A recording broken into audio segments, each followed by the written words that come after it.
What's going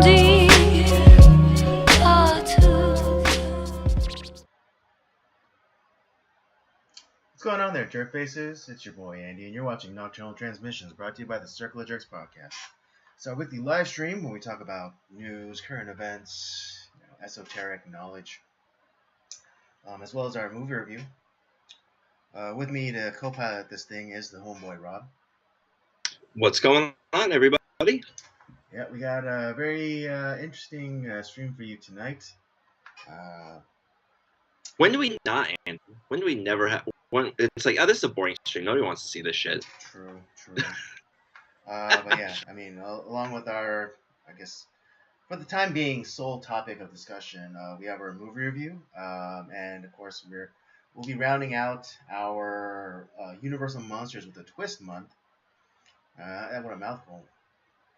With the League of Extraordinary Gentlemen from 2003, starring the late great Sean Connery, Shane West, Stuart Townsend, Peter Wilson, Tony Curran, and the list goes on. Yeah, it's you know what? I remember when I watched this back in 2003, and I don't think I got it. Maybe because I didn't know that there was the graphic novel. I didn't really, and so I was like, yeah, this is not that great. And obviously, this is a movie that caused Sean Connery to essentially call it quits in Hollywood. He retired from. I think he did one more voice acting role. I think it was like some sort of. He was a dragon in some movie, but this pretty much ended his career. I think this might have been his last acting role. Because he did Dragonheart, where he voiced the. I think that was after this. No, this is before this. Was Dragonheart before this? Yeah, I'm pretty sure it was like late to like 98, 99, but I'm pretty sure it wasn't in the 2000s. Let me just look it up real fast. Yeah, but but now that I'm watching this, this way before. Yeah, 1996. Okay. Oh yeah, okay. Well, he ended up officially calling it quits in 2006. But yeah, this is pretty much his last role, and because I think it was a series of he had turned down roles that should have would have been like really good for him. Right in his wheelhouse. And then he decided to go with this, and I don't think he was bad in the film. I think the film. Had I known about the graphic novel, had I known about like what they were had I understood what they were trying to do, I think I would have enjoyed it. Coming to it as an older person, I kind of enjoyed it. I thought it was fun. Yeah, I mean, famously, Sean Connery turned down a role in the Lord of the Rings trilogy. That's insane to me. He should have totally gone for that. Yeah. Oh. And so, what was the point? Was he gonna be Saruman? Either that, or I can envision him being Gandalf. No, not Gandalf, but the Rohan King. Yeah, that would have been good. Yeah. So, what is it? Yeah, so I think when he passed on that, because I think in interviews he said he didn't understand Lord of the Rings. But then I think when the first one did come out, part of his ego kind of got hit, and so he's like, oh, I'm gonna, the next big potential franchise movie I'm gonna do, and then, and I think League of Extraordinary Gentlemen could have been that franchise, but I think kind of the problem that Warner DC is having right now. They shoved way too much into the film. Yeah, and then they didn't establish any of the characters, so we were just introducing them right away, and so there was no spoiler alerts. When one of the main characters die, it's it's sad, but there's no real impact to their death. Yeah. And so, I think they essentially did the Avengers before they did Iron Man. Yeah.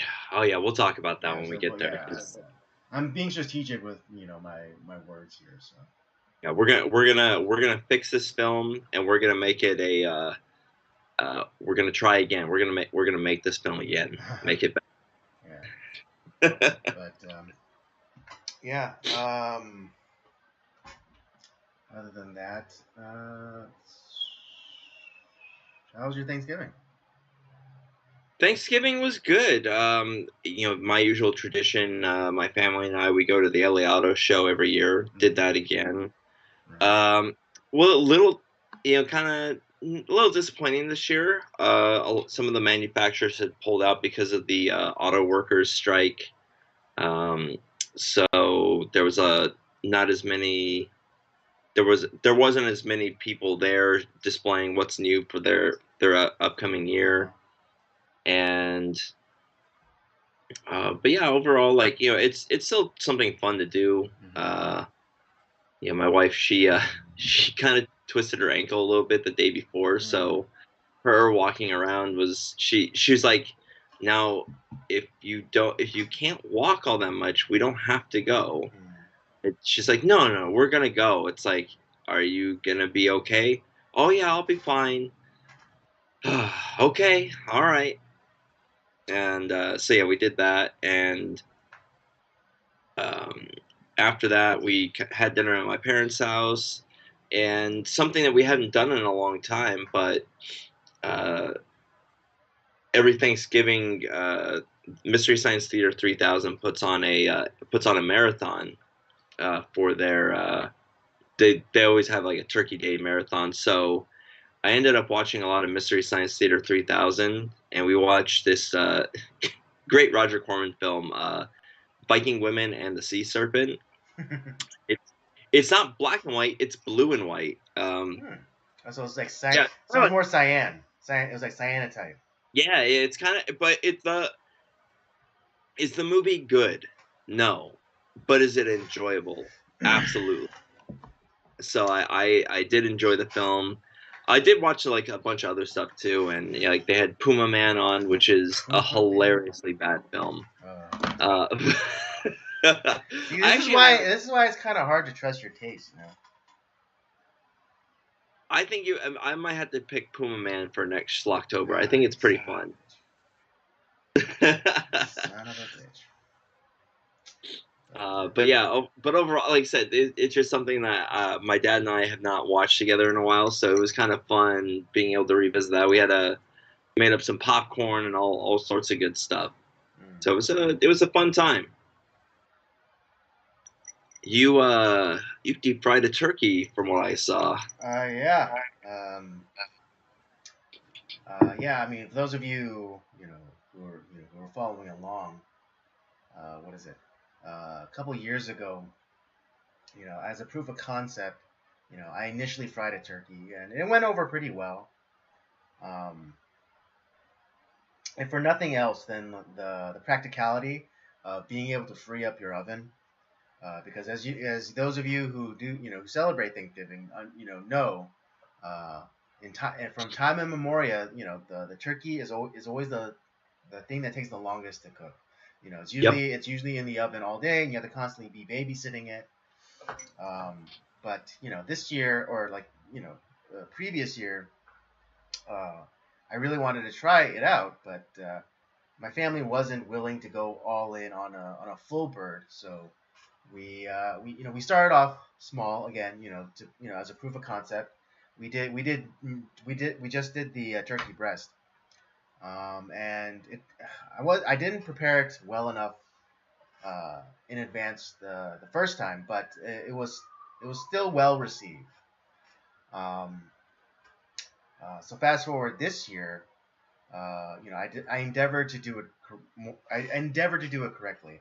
So Okay. so I got a large enough pot, like a substantially more powerful burner, because one of the problems in the first year was the burner that I was using. It was one of those portable butane like Korean barbecue grills or Yeah. burners, and so it wasn't able to maintain temperature.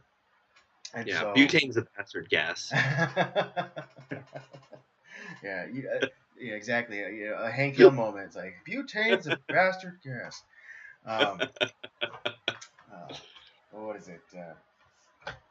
Yeah, so it wasn't able to maintain temperature, and so the turkey breast, which should have taken 30 minutes to cook, I had to leave it in for an hour just so it cooked all the way through. Right. But also, that also had to do with the fact that I didn't take out uh,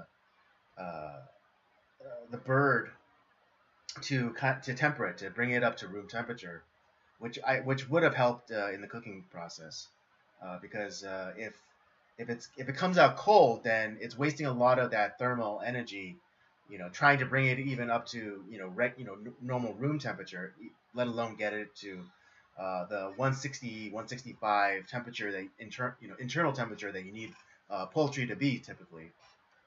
And so the first time I did it, took an hour. But this year, again, larger pot, better, more powerful, propane burner. Um, and I did, and I did the preparations better. Where, I 3 days out, I rub it down in a special blend of my own recipe of herbs and spices, and left it in the refrigerator to essentially dry brine for 3 days, Okay. which I think did help a lot with the flavor. Um, and then after the 3 days, like the morning of, I took it out of the refrigerator immediately, for it to temper and come up to somewhat to room temperature. And then, I got the oil ready, but again, Home Depot screwed me over because for some reason the propane wouldn't release from the tank.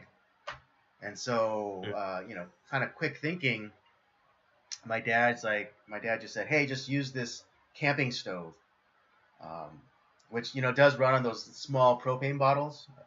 And it was able to get it to frying temperature, uh, and it was able to maintain heat relatively well. Not quite the necessary maintenance of 350, but it was like within like 325, 310.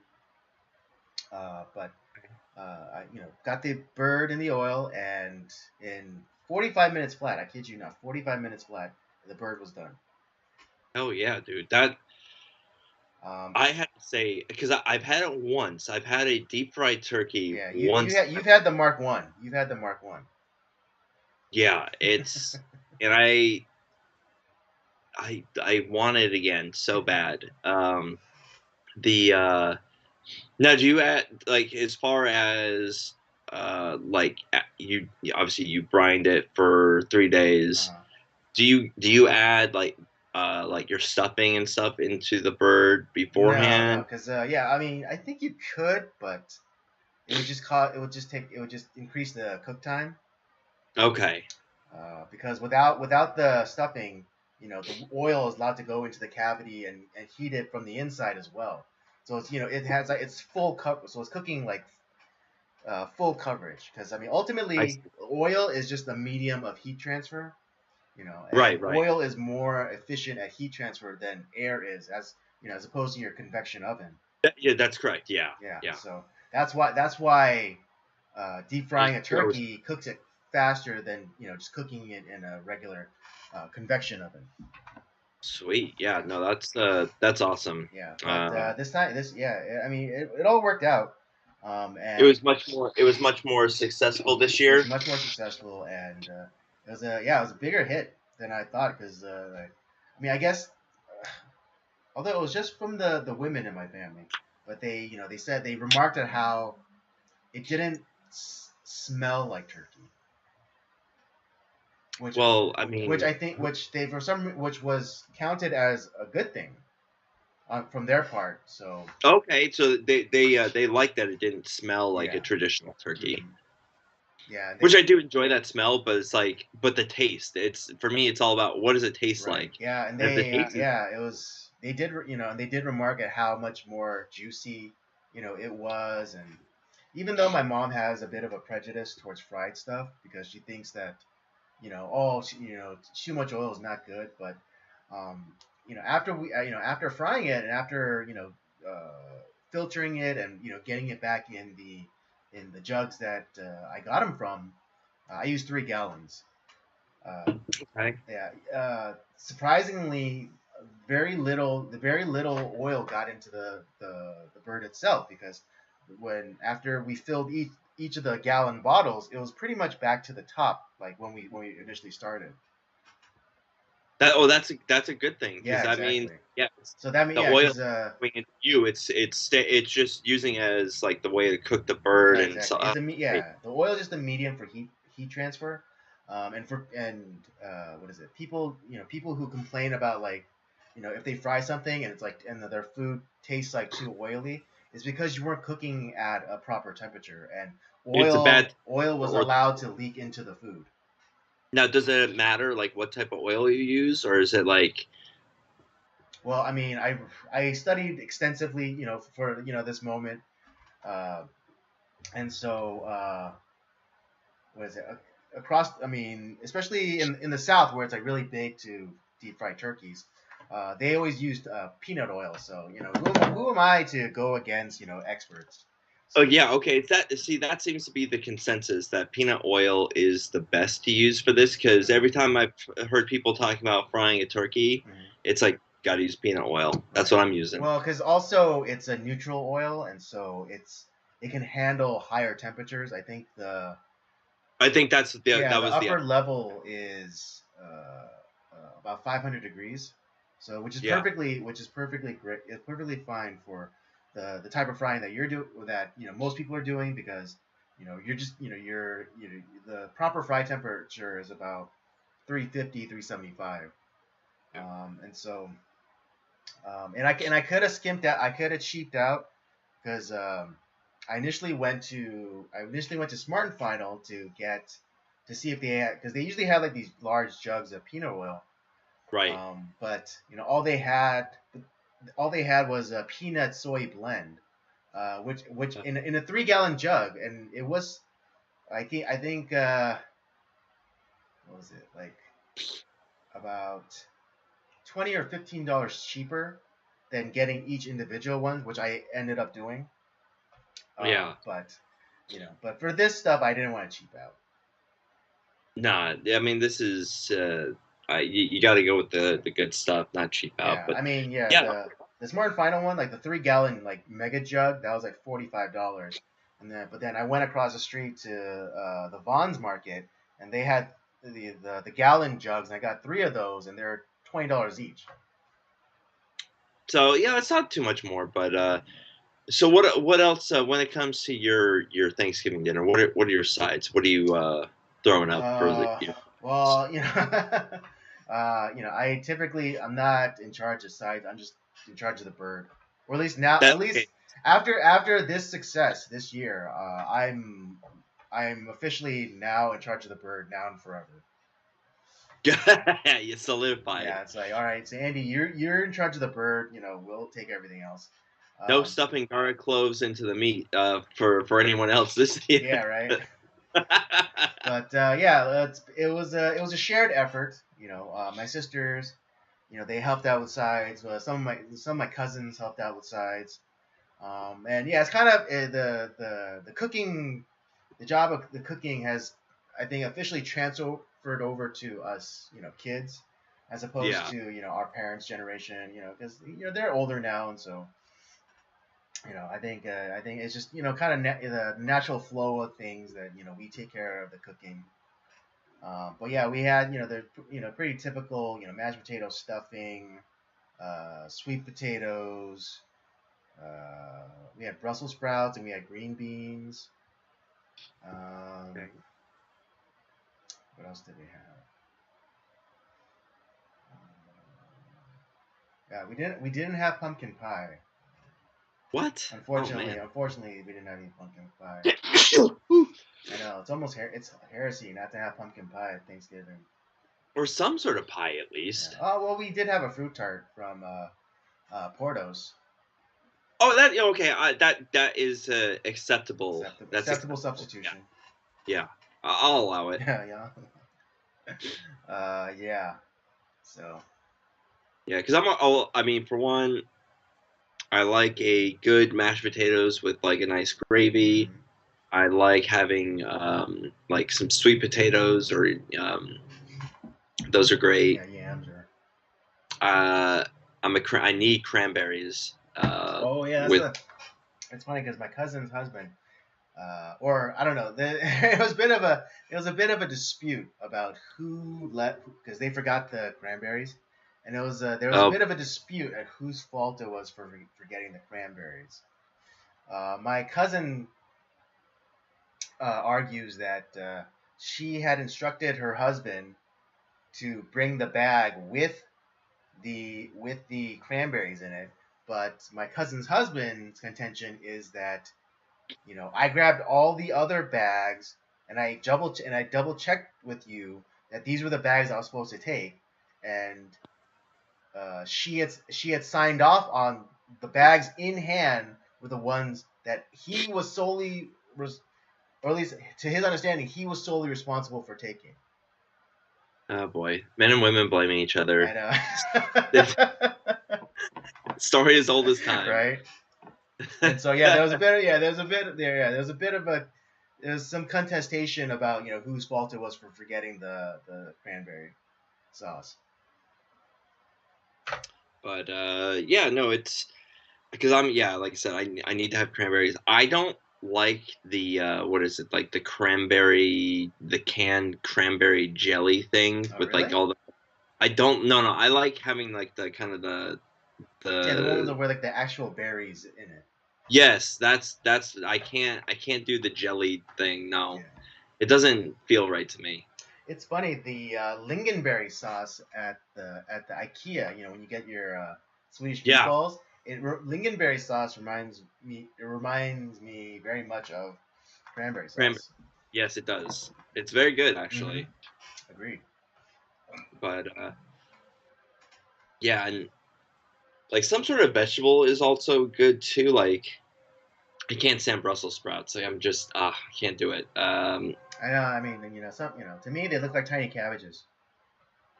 And I'm not much of a cabbage person. I think that's why I don't really like them that I much. mean, I like it. I like it. When appropriate.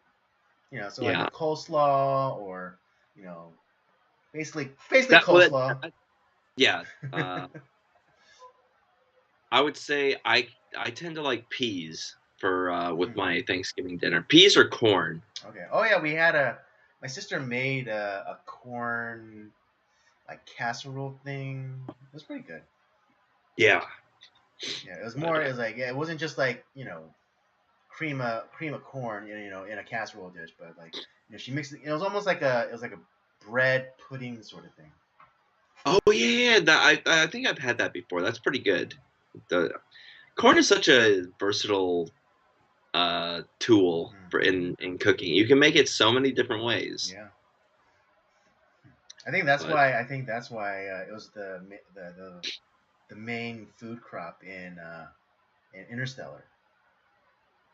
yeah, it was one of the last ones left. Yeah, and like I remember, uh, when older Murph, goes to see her brother and stuff, and there's like the dinner presented. There's like all sorts of corn stuff, like cornbread and corn, cream corn and corn like chowder and da da da da. Yeah, it's like just like shrimp with him. Oh yeah, Forrest Gump. yeah, Bubba. Like shrimp bob, shrimp cocktail. But yeah. Yeah, I mean, do you have any like other traditions? You guys like do you guys like watch anything during Thanksgiving? Do you what do you like to do outside of just like eating the food? Not too many traditions. I mean, I remember when we were younger, or when I was still like considered a kid. Um, what is it? For a short while we did have a tradition of going out, just the kids, to go and watch a movie. Uh, but we're doing smaller gatherings these days. So it's not like it's because before it was like me and my entire like extended family, but now it's just Right. like we're just doing kind of like small clusters of us. Okay. Because a lot of my cousins, they they're married and they have families, so they have to go and like to the in-laws or whatever, and so it's only the families that can get together will get together. I see. I see. Yeah. Okay. But no, I mean we just leave we leave the TV on, probably mainly football. Cool. Yeah. But Yeah. We watch awesome movies mhm. that you don't like, but that's that's our thing. Yeah, But but are no, they it's good? That's the question. was I entertained? Yeah. Yes, Was yes, I you was. entertained? But yeah, this is yeah, Thanksgiving is always awesome. I think it's an underrated holiday. Oh, for sure Um, it is. For sure it is. yeah, I don't know. Maybe I think I like it a lot more just because it doesn't have the same hustle and bustle that Christmas does. Mm. Well, I And mean, with Black Friday, you know, well, but like I'm not partaking in that. I'm true, just but so you like kind of like the general hustle and bustle. yeah, like because I'm not really a huge fan of that. Like Mm-hmm. I kind of just like being able to meet up with family, have a great meal, Mm-hmm. and you kind of you do something different. Like so, like I said, us going to the auto show, that's just something that uh, honestly, it wasn't like super crowded there. Mm-hmm. To be honest, I mean it was, but it's not like everyone's like a cow stuck in the cattle line. Uh-huh. It's just more of you're able to kind of go at your own pace. Uh-huh. And yeah, it's kind of something different that not everyone does. So kind of works out for us, Right. and I kind of like that. I don't feel there's no like pressure, like oh the family sucks, and ugh. Because some people like Thanksgiving is it's a tough holiday for Mm-hmm. a lot of people because they hate their families. Right. I mean, especially Or Thanksgiving, especially since hate after the themselves. last 3 years. Yeah, or they hate Thanksgiving, or they hate Right. themselves, They're or they're whatever. they're regular Chandler Bings. Yeah, they Yeah. they're Rest in peace, Matthew Perry. yeah. But yeah, no, it was good, man. Thanksgiving is awesome. And now it's the crazy time leading up to Christmas for me. I've been working Oh non yeah, freaking. yeah, at the post office. It must be crazy with all Stop ordering shit, people. No, I'm just kidding. the. No, Well, I people. mean, I guess not always through Amazon, but like at least Amazon has started kind of taking the load off with because they started doing like their own shipping. Uh, honestly, like I don't really feel it that much because man, we've been getting a lot, and we're gonna be getting a lot this week. I Uh imagine huh. because all the like the Cyber Monday like and the Black Friday deals. Yeah. Yeah, I didn't get a chance to order the stuff that I was trying to order yet. I got it on my wish list, so I'm gonna probably be getting that stuff later on. Hmm. Um, yeah, I got a bunch of movies that I'm gonna be ordering. I'm excited. Right. Yeah, I checked my Amazon cart this morning, and all of the ones that had like the Black Friday markdowns, like it immediately went back up to their normal price. The stuff that I'm getting ready to order has it's still on sale. So it's because some of the Criterion Blu-rays they're on sale pretty much until the end of the year. Hmm. So I got some time to order stuff, and the some of the games that I'm trying to order they're on sale, and then the stuff I'm trying to get for my parents that's still on sale. So I'm still in good shape. But yeah, just it's a getting ready to the get to the end of the year. It's like oh man, I was just thinking like oh man, we're going to be closing down the year here pretty soon for Circle of Jerks, for our normal Christmas break, Yeah. which is always a little nice. Then we got to, we're going to have our holiday, our Christmas special that we usually do. We'll set that up. I already have the movie picked out for that. It's going to be fun. All right, yeah, just let me know so I could, schedule. Yeah, we'll talk afterwards. But yeah, it's I just gotta talk with Santa Claus, see if he can steal some time away from delivering slave driving them elves, right? Yeah, whipping the elves. But yeah, why don't we get into our topic? All right, sure. All right, yeah. Well, the only listed topic for tonight that because I imagine this will branch out into a lot of bigger or smaller topics. But I wanted to discuss the apparent blacklisting of actor Neil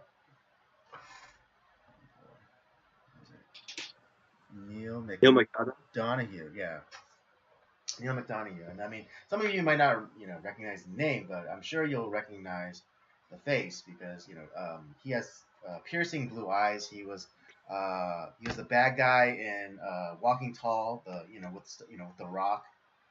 Yeah. If you're a fan of Band of Brothers, he played Lieutenant Buck Compton. Yep. If you're a fan of the Arrowverse, the CW Arrow show, he was the bad guy in that. Character name escapes me, but he eventually gains like supernatural powers.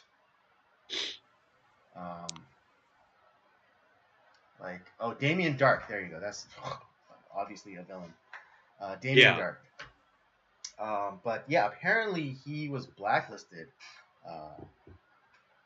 from working in a lot of Hollywood productions because he wouldn't do sex scenes, or he wouldn't do lovemaking scenes. What? Yeah, this video just like appeared on my timeline on Instagram, and he was giving us some sort of speech, and he was talking about why he predominantly plays villain roles is so he wouldn't have to do like the sex scenes. And I mean, as corny as that sounds, he said like, oh, my lips are made for only one woman, and that's my wife. Kind of mirroring the stance that Christian actor Kirk Cameron had. Right.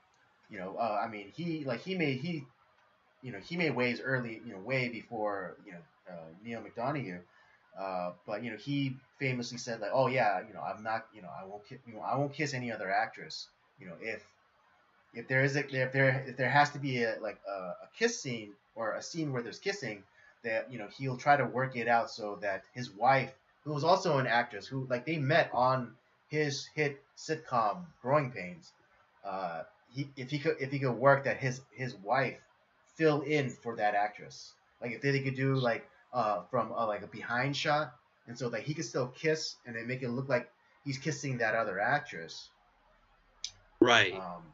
But it'd be actually his wife. And so yeah, apparently like yeah, and I guess he he is a man of faith, or I mean. I mean, I like him as an actor. He's a good actor. Yeah, he's very compelling. I mean, he has like a really great look to him, and yeah. I mean, and his look does facilitate him playing villains.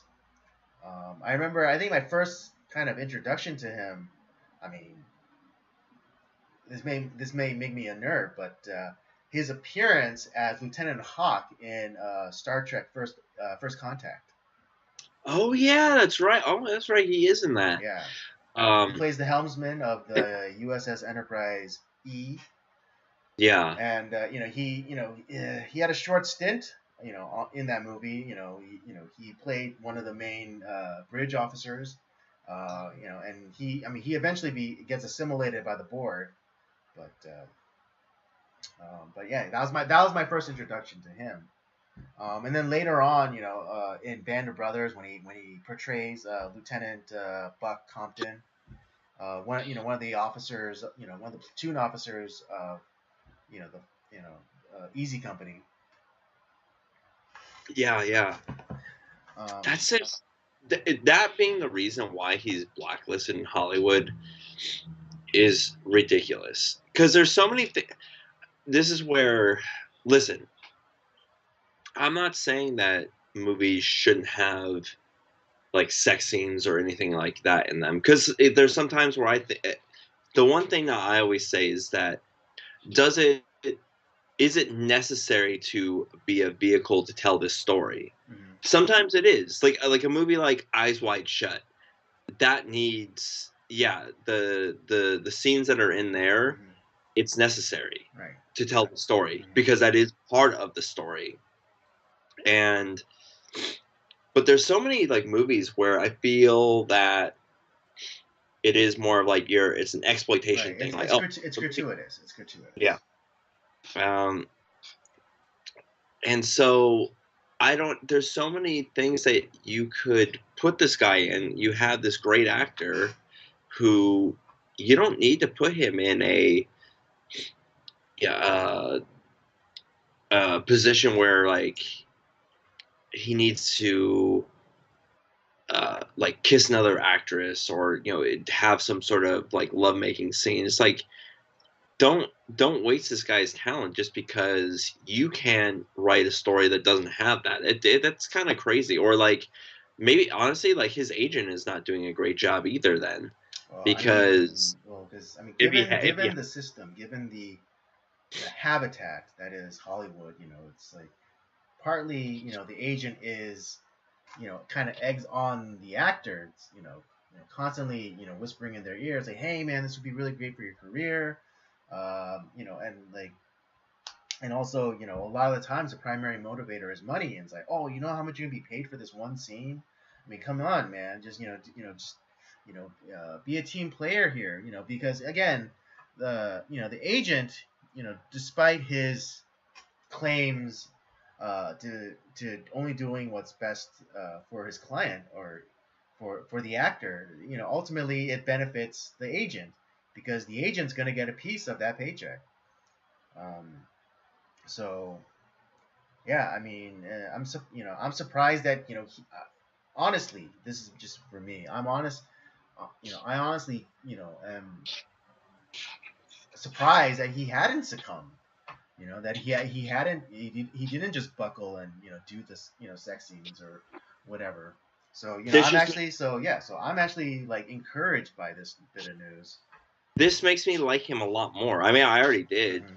Mm-hmm. It's like even if like you don't recognize the name, you'll as soon as you see him, it's like, oh yeah, I know that guy from that. He's in like a whole bunch of shit because he's in a lot of TV. He's in movies. A lot of movies. Always kind of like playing the side character or the supporting character or mainly the villain. I mean, he played M. Bison in that Chun Li movie from mid 2000s. Oh God, yeah, that's he wasn't bad in it, but like that movie sucked. That movie was just garbage. But it was really interesting because he was talking about why he always played the villain is because he knew that they would never ask him to do a sex scene or a lovemaking scene because so he just goes in, does his part, and it's like, all right, have a good weekend, and he's gone. Yeah. And I mean that's pretty dang honorable. But then I also I think of like other actors like let's look at like Sam Jackson, right? Not really in. I'm trying to think of movies like where he's in a lovemaking scene. I can't really think of one. Mm-hmm. And so, or even like where he's kissing another actress, but that guy's working constantly, right? And no one, and I'm not sure, maybe because he hasn't taken like, well, I'm not gonna do this or that. He just kind of, but he's not in roles that require that. Right. And like I said, I'm not like necessarily saying like the talent level is the same. I'm not trying to compare it that way, but you would think that if this guy can get a whole bunch of these roles, that sometimes he's working for like a day, or maybe he is the lead or whatever, and then like this guy should be able to get those type of roles too. There's so many. It's not like that. There's Yeah, a it's lack not a of. zero sum game. Yeah, I don't. That's what I said. I don't understand that. And maybe because he just put himself out there, and they're thinking he's just some like making that stance. It's like, oh well, you must be like some ultra right wing person, so we're not gonna put you in our stuff. Yeah, I mean, I don't know. I wasn't able to find a lot on this topic, but I mean, yeah, I mean, at first blush, you're kind of confused, yeah, because just like the point that you made about like Sam Jackson, like he's been working since forever, um, and there's not really a scene where you think of him as like being the passionate lover or whatever, Yeah, but even in like even in like a movie that we'll be talking about next year, like Black Snake Moan. mm, To be honest, I kind of steered clear of that film because I was like, oh, this is gonna be some sort of like crazy ass, sexually charged, kind of like 50 Shades of Grey shit type that was gonna be happening here, and that is not what that movie is at all. In fact, I think you're gonna be pleasantly surprised when you watch that film of like what the message is, and it could have easily gone a certain direction, but that is not where it goes. And so yeah, even with like a film like that, where yes, there is nudity in that film, there is stuff that happens, but it's not because Sam Jackson is making that happen. He's not in those scenes, so it's just it makes me think that like there has to be something here where these guys should be able to get acting roles. If you're a good actor, you show up, you do your job, you're not a dickhead, uh, and you're not a degenerate. Like I don't understand. Like it shouldn't be that hard. right. Um, but then And even Sam Jack, and he's not typecast either. Sam Jackson does a whole bunch of different things. true. I mean, nowadays he's more or less hired to play himself. Hey, well, I mean But I mean that's why that's the best role ever, right? that's the people that hire, like when they hire Christopher Walken, they're having him play himself Yeah, essentially, right. which is fine. Yeah, This isn't like 70s Walken, like doing like the Deer Hunter yeah. or like Dead Zone or anything like that. But um, actually, it's funny. I found out a story about him from Mars Callahan, our friend from Pool Hall Junkies. Mhm. He was telling a story of like how Oh yeah, Christopher Walken, yeah. Mhm, talking about Christopher Walken with his the way that he talks. Apparently, he's been doing an impersonation of Snagglepuss for like the last 40 years. I was like, what? Hey, Christopher Walken's been doing an impersonation Yeah, of that's why Snagglepuss. he talks like that. He's been fucking with people for like 40 years by doing an impersonation of Snagglepuss. Because I mean, wait. if you no, okay, so if you Because watch him okay, in for me, really fast. For me, Snagglepuss comes off more like Southern gentleman, bordering, Heaven Summer, bordering homosexual. well, But when I think Christopher Walken, I don't think those things. I had to I mean it's not like a one for one Uh thing, huh. but like the way he's like this is the way I talk. It's more of a, if like Snagglepuss was having a conversation with you. Hmm.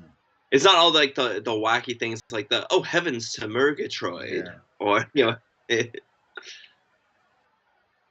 Okay, so like maybe this more like the intonation and Yeah. That's kind of like what he's doing. Okay. Because if you watch him in like the Deer Hunter, there's none of that. Yeah. He's like That movie's yeah, intense. because Deer Hunter, he's completely unrecognizable because he doesn't have That like movie, those Christopher Walker isms, you know.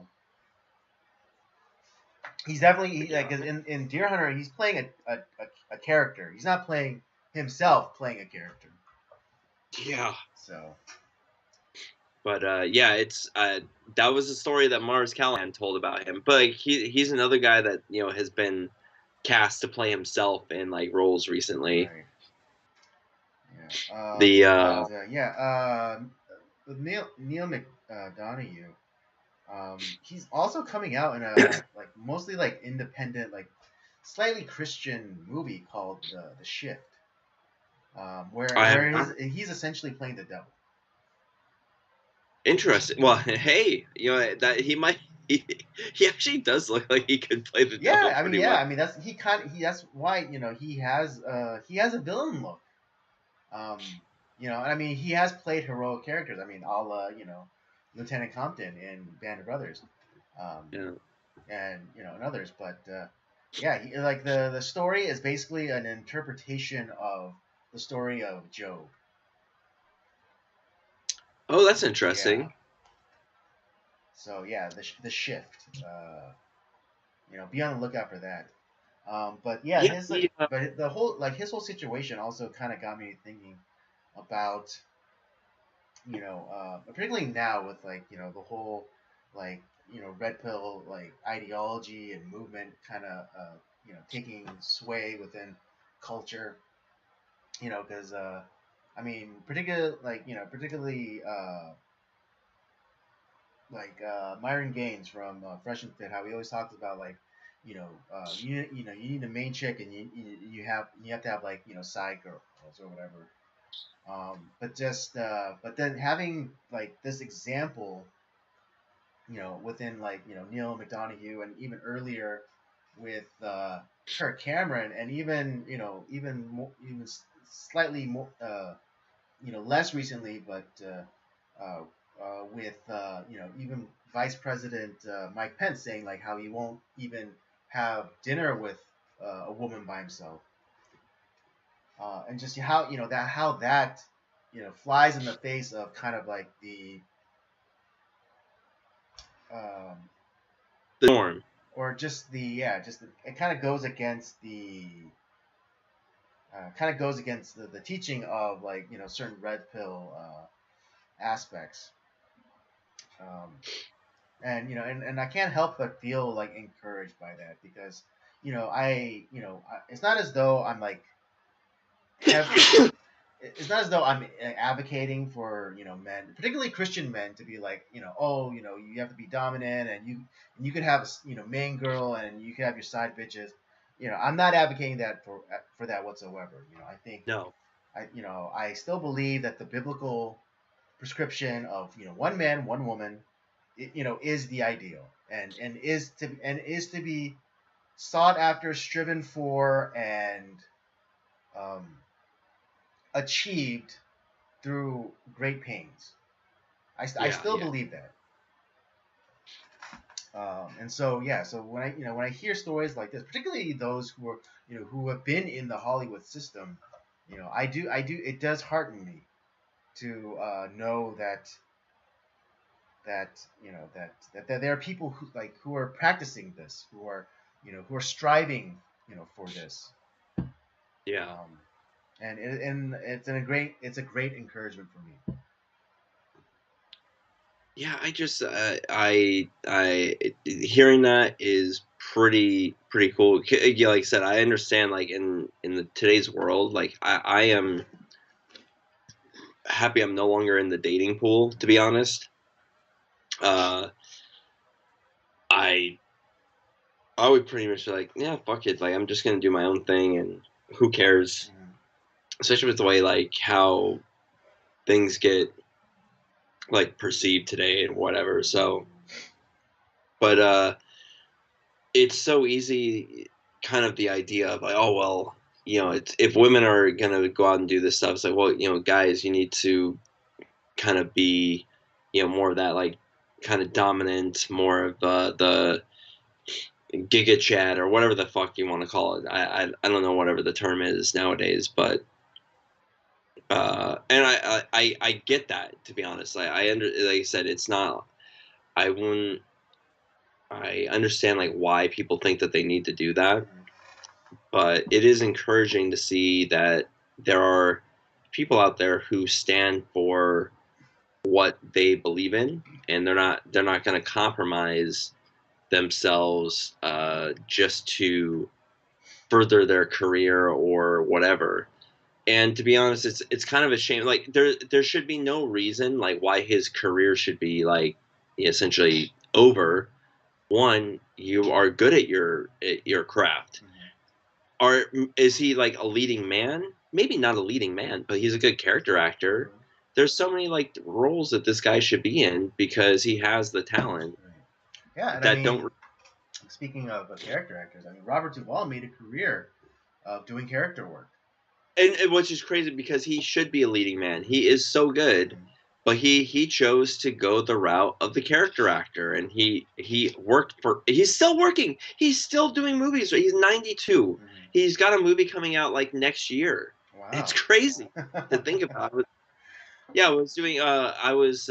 We just finished up. I was doing a review of The Road from 2009, and I was looking up his like, is he like retired now? He's got it. I was like, how old is this guy? And he's 92. He's got like 3 more projects coming out. I'm like, this guy is still working. My God. Yeah, I mean, That's I think the last movie I remember him from was most recent movie. Like I think it's called Widows or whatever. yeah, And he yeah. played the father of an up and coming Chicago politician played by Colin Farrell. Oh yeah. Okay. Yeah. I've heard of that. Yeah, yeah. It's like it had Liam Neeson in it, and yeah, it was kind of a feminist like girl power movie where like the husbands of like this criminal crew get like eliminated, and so like the wife of the leader of the crew who was played by or the leader of the crew was Liam Neeson, and then but the wife was Viola Davis.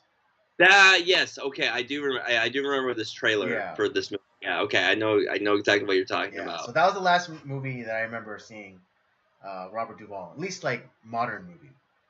Yeah. But yeah, he's another character. He played in. I mean, he's been working forever, and yeah, he's always been kind of like the side character, not necessarily the main guy.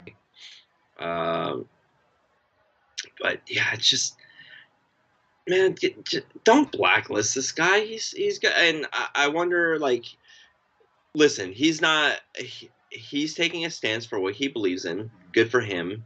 And I don't think that I hope he doesn't compromise that. And you know what? Eventually, you're gonna find your route. Like you're gonna get probably more. You're not gonna be necessarily in the Hollywood system, but at this point, like that's probably not a bad thing. Yeah, there. What is it? Owen Benjamin famously said, They kicked me out of hell." Yeah. So so I mean, essentially, yeah. I mean, I hopefully, Neil McDonough, he'll look at this time and be like, yeah, they kicked me out of hell.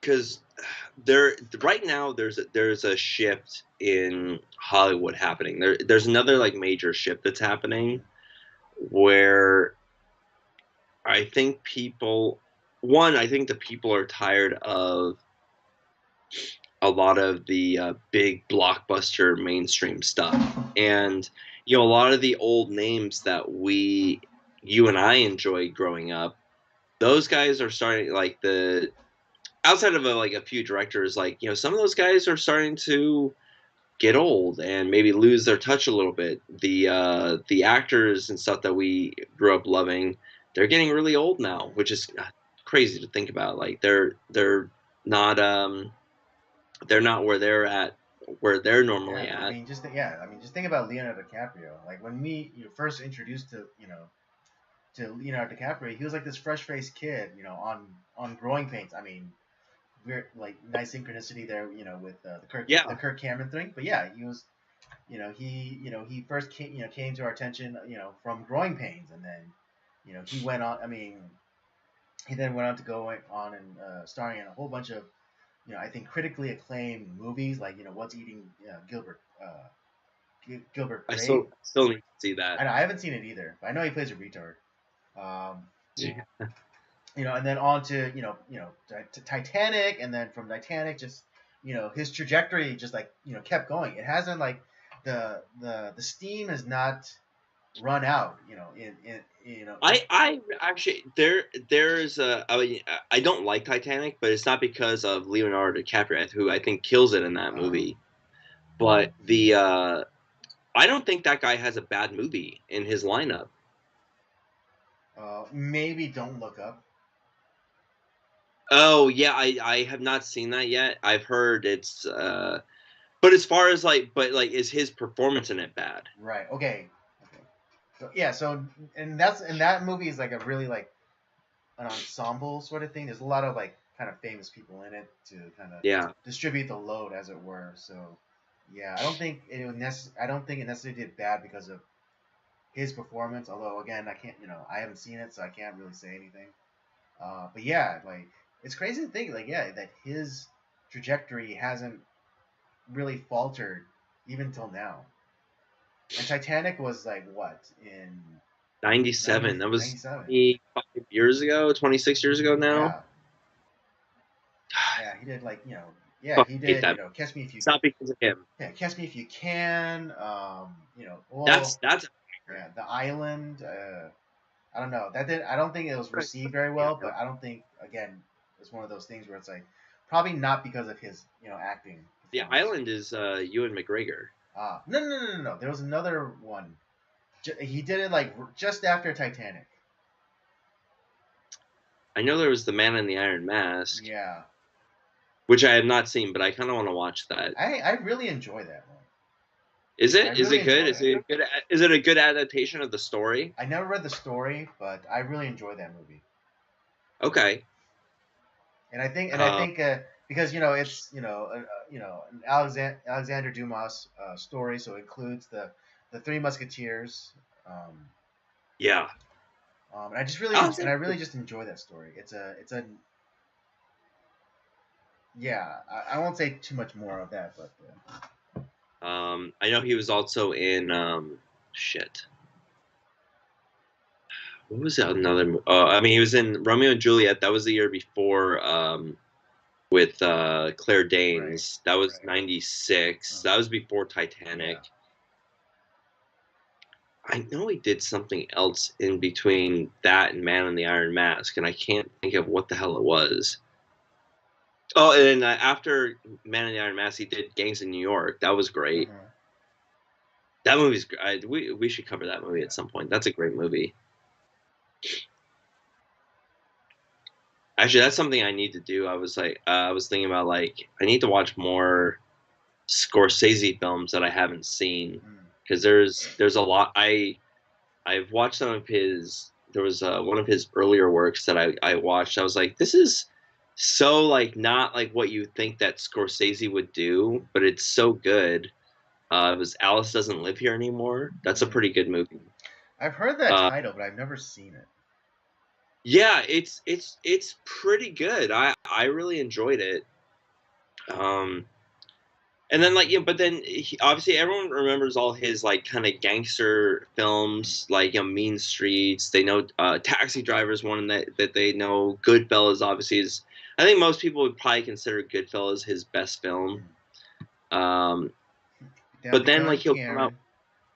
Yeah, but then he'll come out with films like Alice Doesn't Live Here Anymore, or The Last Temptation of Christ, or he'll do Silence. Mm-hmm.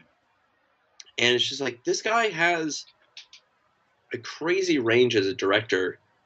And it's funny, there's a lot of similarities between him and Tarantino. Mm-hmm. Tarantino, the films that shaped Tarantino are more of like the grindhouse, like exploitation cinema. Yeah. But then when you listen to Scorsese talk, he is shaped by like the great classics, and it's like, oh, here's this like great director that you probably haven't heard of, Mhm.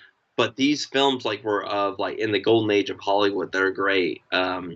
He because like when we were talking about Peeping Tom, the reason why we even have access to that film is pretty much because of Scorsese. And there was like kind of a renaissance of like where now people are coming to Michael Powell and Peeping Tom and like realizing how great of a movie it is.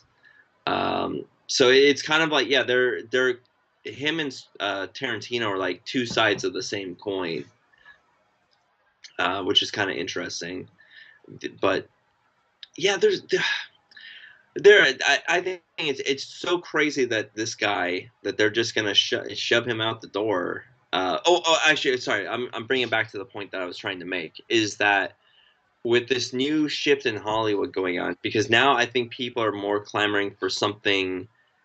We're gonna have a new indie type of like renaissance like we had back in like the 90s, or like what, because we had like the counterculture movement of like the late 60s through the 70s, where you have directors that pretty much had carte blanche to do what they wanted to do, and then that went away for like the 80s like blockbuster like extravaganzas. But then in the 90s there was a resurgence of kind of the indie Yeah, films. That's where, the art house stuff. yeah, that's where Tarantino got his start. That's where like Robert Rodriguez got his start. And there was a lot of great movies in the 90s that came out. That obviously faded away again. Now we're in that like blockbuster movement where it's franchises and we got to create universes, and it's what's the how can we merchandise this? How can we make money off of this thing? And I think people are a little like worn out by that. And so we're gonna have a resurgence more of like the people doing more like art house stuff. More like that's why you have like studios like A24 or Blumhouse that are taking chances on projects that are gonna that would movies that would not normally get made are being made now. Yeah. But the And they're A20, doing yeah, I like mean, but not to shit on A24, but for some reason I'm just not a fan of like the aesthetic. there. So some of their films are not great, but then there's other films that they put out there that are Well, I mean, just just like the way that they look, it's kind of like the color or like the desaturation or like it's kind of like when you see a trailer and you go automatically know it's like that's an A24 production, or that's a Blum, or like, oh, that's a Blumhouse production. The kind of like kind of like how like you're watching a Marvel, a Marvel property. I don't. I mean, I don't I guess hate. I mean, I'm not gonna come out. I'm not saying that I hate it, but I'm annoyed by it. I see. Um, but I think like we're gonna start seeing like a little bit more of that, where we're gonna see more non-franchise movies come out, because I Of course, think a yeah, lot because of I mean, yeah, because the big blockbusters are the ones making all the money, and like what is it? Studios are notoriously risk averse, so they're gonna go with what is uh, a proven success, as opposed to taking a risk and taking a risk, taking a chance on like you know character driven storytelling. I mean, yeah, if if a studio didn't take a risk, then we wouldn't have John Wick. I mean, which is arguably a character driven story. yeah. I mean, obviously that had some like sequels, like but I wouldn't call John Wick like a franchise. Although I I mean, mean, I guess they're trying to make it with like like the recent like the TV Continental, like, TV which series I that do they're want to watch. doing, and then they're trying to do a spin off with like called the Ballerina. I mean, there is room to do that, but that was not the goal Right. of John Wick. Yeah, because I mean, if John Wick was only the first movie, I would have been completely happy. Yeah, You know, but am I glad that the subsequent sequels came out? Yes, But if we only got that one John Wick movie, I would have been I'd be happy. satisfied. Yeah. Yeah, it'd be awesome. Mhm. Yeah, that's another thing. I think studios, they just won't let things lie. So like, so what is it? What's an analogy that I could use? I was gonna try to use a golf analogy, but then I realized I don't know enough about golf. But yeah, it's just like kind of like going out on top. It's like an actor who does like the performance of a lifetime, and it's like there's no way of topping that performance. But then the studio comes to him like, hey, we want you to do one more, and it's like okay, and then they do their performance, but it's not as great as that last performance.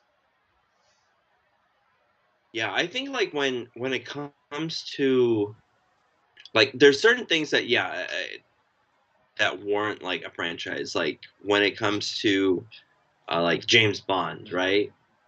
I like when there's new James Bond movies, and I think that's a franchise that deserves its existence. Mm-hmm. It doesn't come out like right now. Obviously, it's not coming out every single year. Mm-hmm. It's Right, now that and obviously, arguably it comes out in like seasons, or because what is it, the time period from like the first Bond to, let's say, like, yeah, there's like in between. So like from like the late '60s, the '70s, you had your Bond, and then you had like your kind of late '70s to '80s Bond, and then you had like your '90s Bond, and then yeah, it's like almost every decade had a Bond. yeah, it feels, and it always feels. Yes, there's a certain tropes that they hit, but like that's fine. We want those tropes, Mm-hmm. and but then it also has its different feel, and you have different. You can plug and play with different characters. If you get the Bond right, you can kind of play around Yeah. and have fun with it, and that's what we get.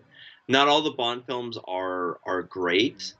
Mm-hmm. There's some that I like more than others, but overall, I think that's a franchise that is great. Mm-hmm. Um, you know, up until Endgame, I thought the Marvel franchise was great. I think they were hitting on all cylinders. Outside of like Captain Marvel, they were pretty much hitting on all cylinders. I would say that there was not really a bad film in that run, and that's like 24.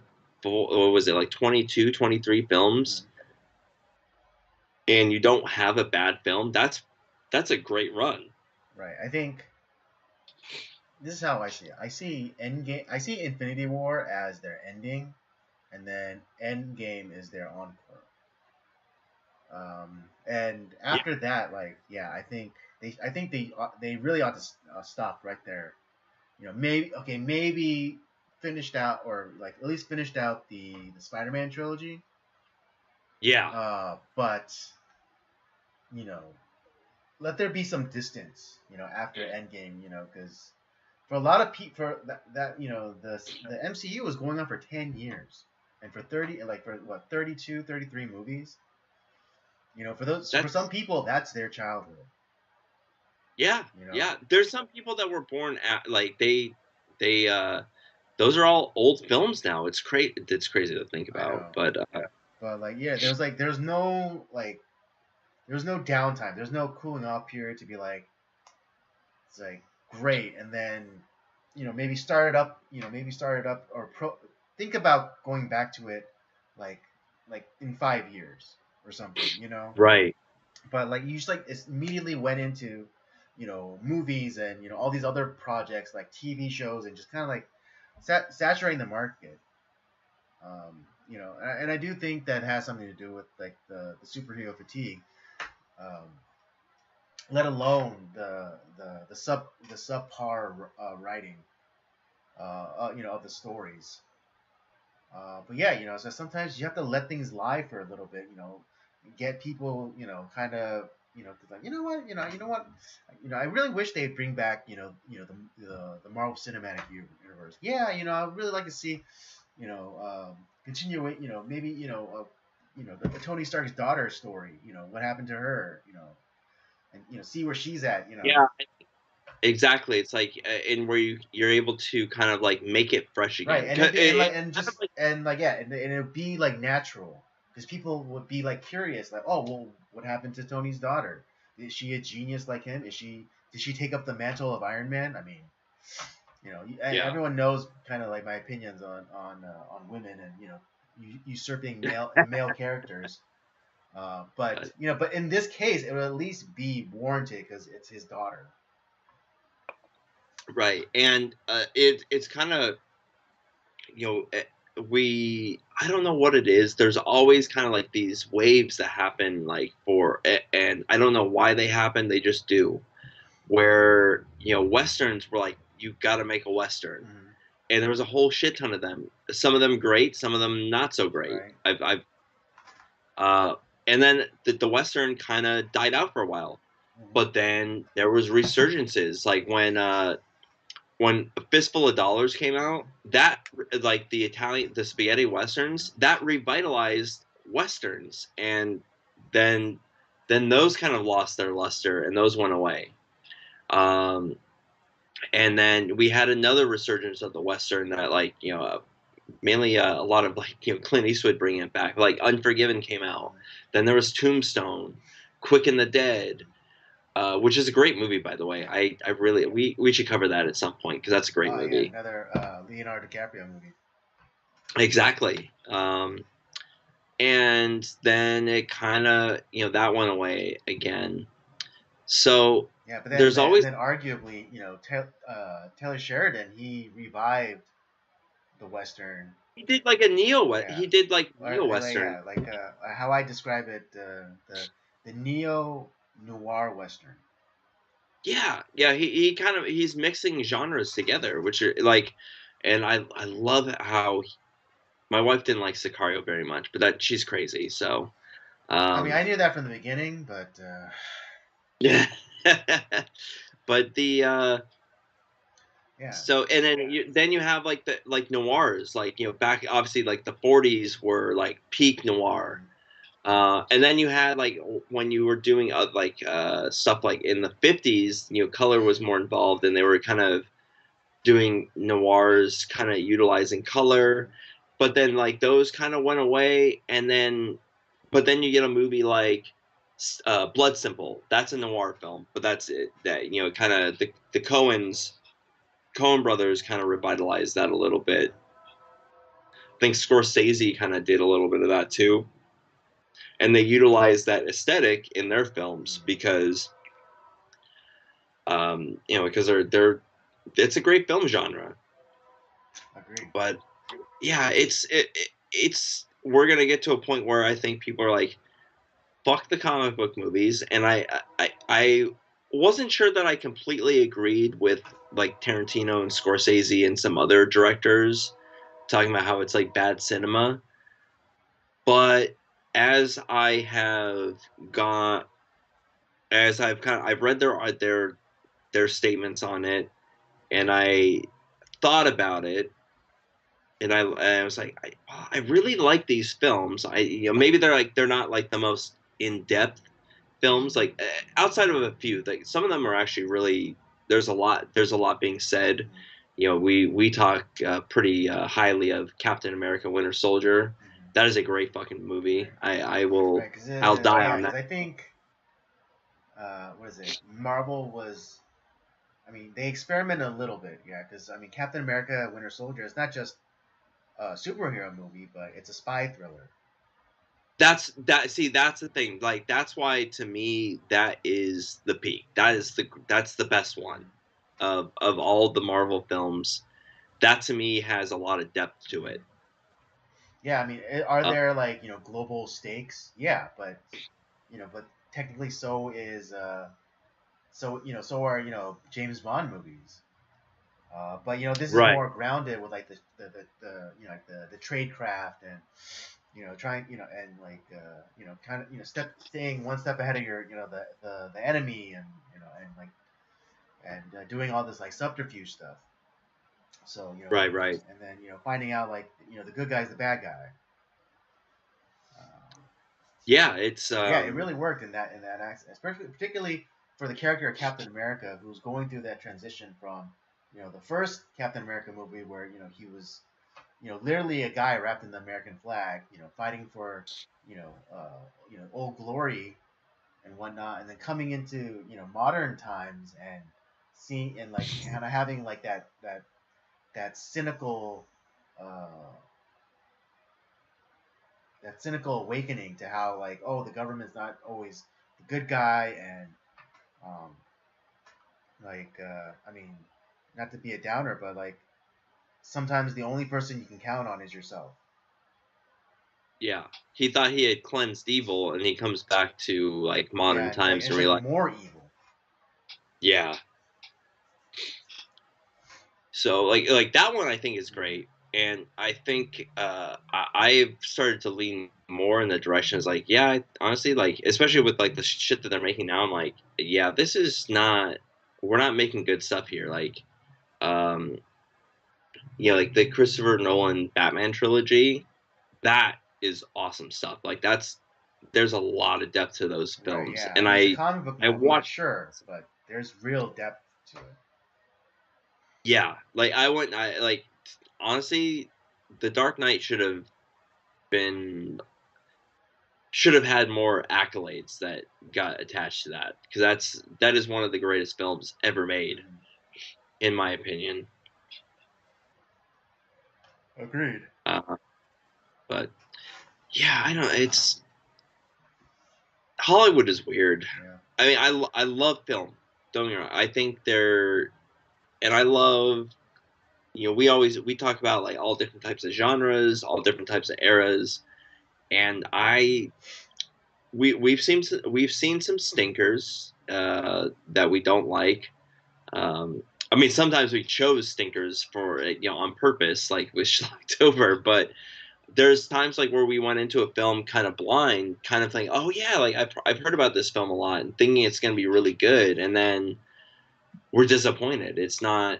It's We're like, oh, did you get anything out of that? Did this feel like something that you enjoyed? And you and I were like, no, it didn't hit the what we thought it was going to hit. Like, what was I think it was Key Largo was one that we did recently where I was expecting to really like that film, and then you and I both were like, yeah, it didn't hit on. You have Lauren Bacall, you have Humphrey Bogart, you have Edward G. Robinson. Like, how is this going to be a bad film?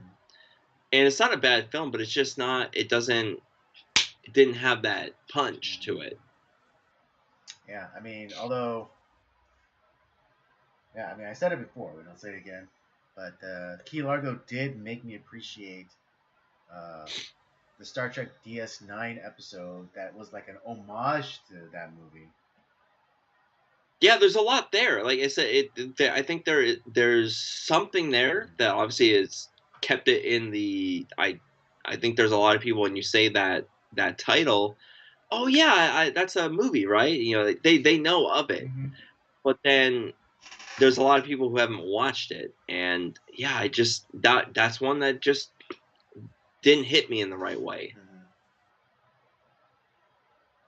But then like you and I will find something where, holy crap, like this movie is like really really good. We when we did Witness for the Prosecution, oh, were we expecting that to be as good as that was? Because I wasn't. Or hell, I mean, even Knocked Up, like a comedy. Knocked Up was crazy too. Dude, That's a great movie. Knocked Up had so much esoteric knowledge in that movie. It's like ridiculous. That that is easily Seth Rogen's best film. Yeah. I mean, yeah, it was the most accidentally based movie ever. Yeah. Seriously, it really is. I mean, how like there's been a few films that have surprised me over the course of us doing these movie reviews. Like The Ugly Truth surprised me a lot. Knocked Up surprised me. Pool Hall Junkie, like you introducing Pool Hall Junkies to me, man, that just kicked my ass. Like, that is to be honest, like I that's so high on my list now. It's not in the top 10, but it's in the top 15 for sure. That's how, to me, that's how good that movie is. It's out. The Hustler is better, yes, but like Pool Hall Junkies is right beneath it. So yeah, and I think the other thing too with film too is that um there is like a little bit of like what hits you specifically, because there's some people who they like their artsy fartsy bullshit movies that I'm like, I have no interest in that. I don't want to. I don't necessarily want to watch that. I sometimes I need a just crazy action film where, is it the best cinema ever? No, but it's I need some of that entertainment. Like, you can't always have like the foie gras and like the fancy stuff. Sometimes you need a hamburger, or like some fast food too. You need We a said good it before. mix. Sometimes you have to eat the Big Mac. Exactly. There's a time and place for everything. Sometimes, yeah, foie gras and filet mignon, and and lobster, yes, but also sometimes a Big Mac. Exactly. And like we've talked about like Citizen Kane, and I think a lot of people think of like, oh, like everyone talks about this film, and it's like the greatest thing ever, I mean, yeah, a and it lot. feels like, I think Citizen Kane has like that fart sniffer reputation. yeah, and well, and that's unfortunate, because if people look at it, it's like they think that they have to do this homework, Mm-hmm. right? And it's not homework. It's a great film. It's entertaining. Mm-hmm.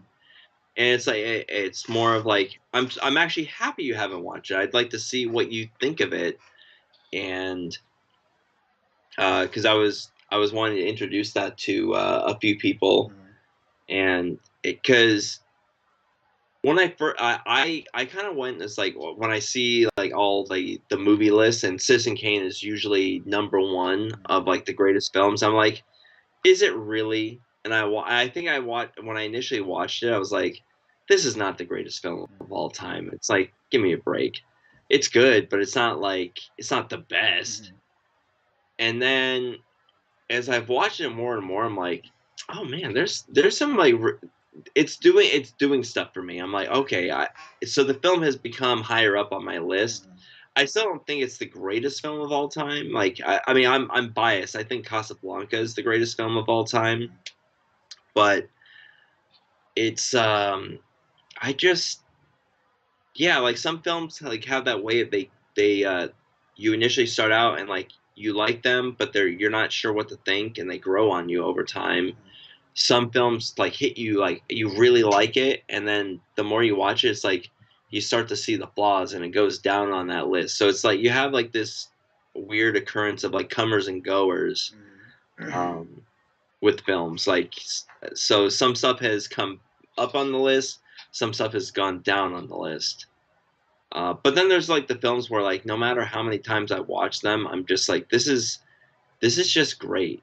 I'm never disappointed when I watch this film. Um, like when I watch Raiders of the Lost Ark, or when I watch Memento, or The Dark Knight, or any like Mission Impossible film, or like Die Hard with a Vengeance. I am never disappointed when I watch these films. Even two though. What you mean, Die Hard Yeah, 2? Mission Impossible. Die Hard 2 is your no Die Hard 3 is You your know favorite. what? No, so Mission Impossible 2, I think suffers from. I think the story is great. The I think the action scenes have not aged well, and there's something with like John Woo, Mm-hmm. and I love his Hong Kong films. I think those are great, Right. but something of his talent does not go well with Western films. It doesn't mix. You know what I'm Or saying? Like, it it doesn't. doesn't always mix. Yeah, Because it's he did Face Off with okay, that's true. Like John there's Travolta sometimes and Nicolas Cage, and that that's one worked. That one worked. that's his best Western Yeah, film. that aesthetic worked for that movie. Face Off is a great film. Yeah. It's so over the top Right. that it's so great. Because when you start to like, well, when he die, like how does no? When you start to think like how would this I know, actually right? work? It's my problem of always trying to introduce logic to certain movies. No, you have to just I like know. fuck the I have to shut off my brain. yeah. But when you do that, it's awesome and like you enjoy yourself. Yeah, I mean, I had that problem all the time because I'm constantly trying to introduce logic into the Fast and Furious franchise. It's like that wouldn't work. Yeah. Oh, I mean, I keep being told. See that. So that's a franchise I have kind of stayed away from for quite some time because I was so pissed off after watching the first one. It's like they stole the point. They stole Point Break. Like what? And no one seems to realize Right? this. It's Yeah, like no. and Point Break did it better. Like Yeah. it's like fuck this movie. And it's like they're like all the bullshit stuff with like the cars that I hate.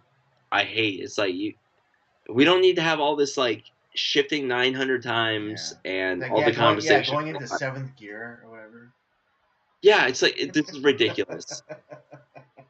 But I have literally had everyone who has watched these films like just trust me, keep watching the franchise. It gets better. Like it's like I mean I think I'm gonna eventually just gonna do a run and watch all the Fast and the Furious films. But oh man, it's yeah, I'll get there. It's just not high on my list. I think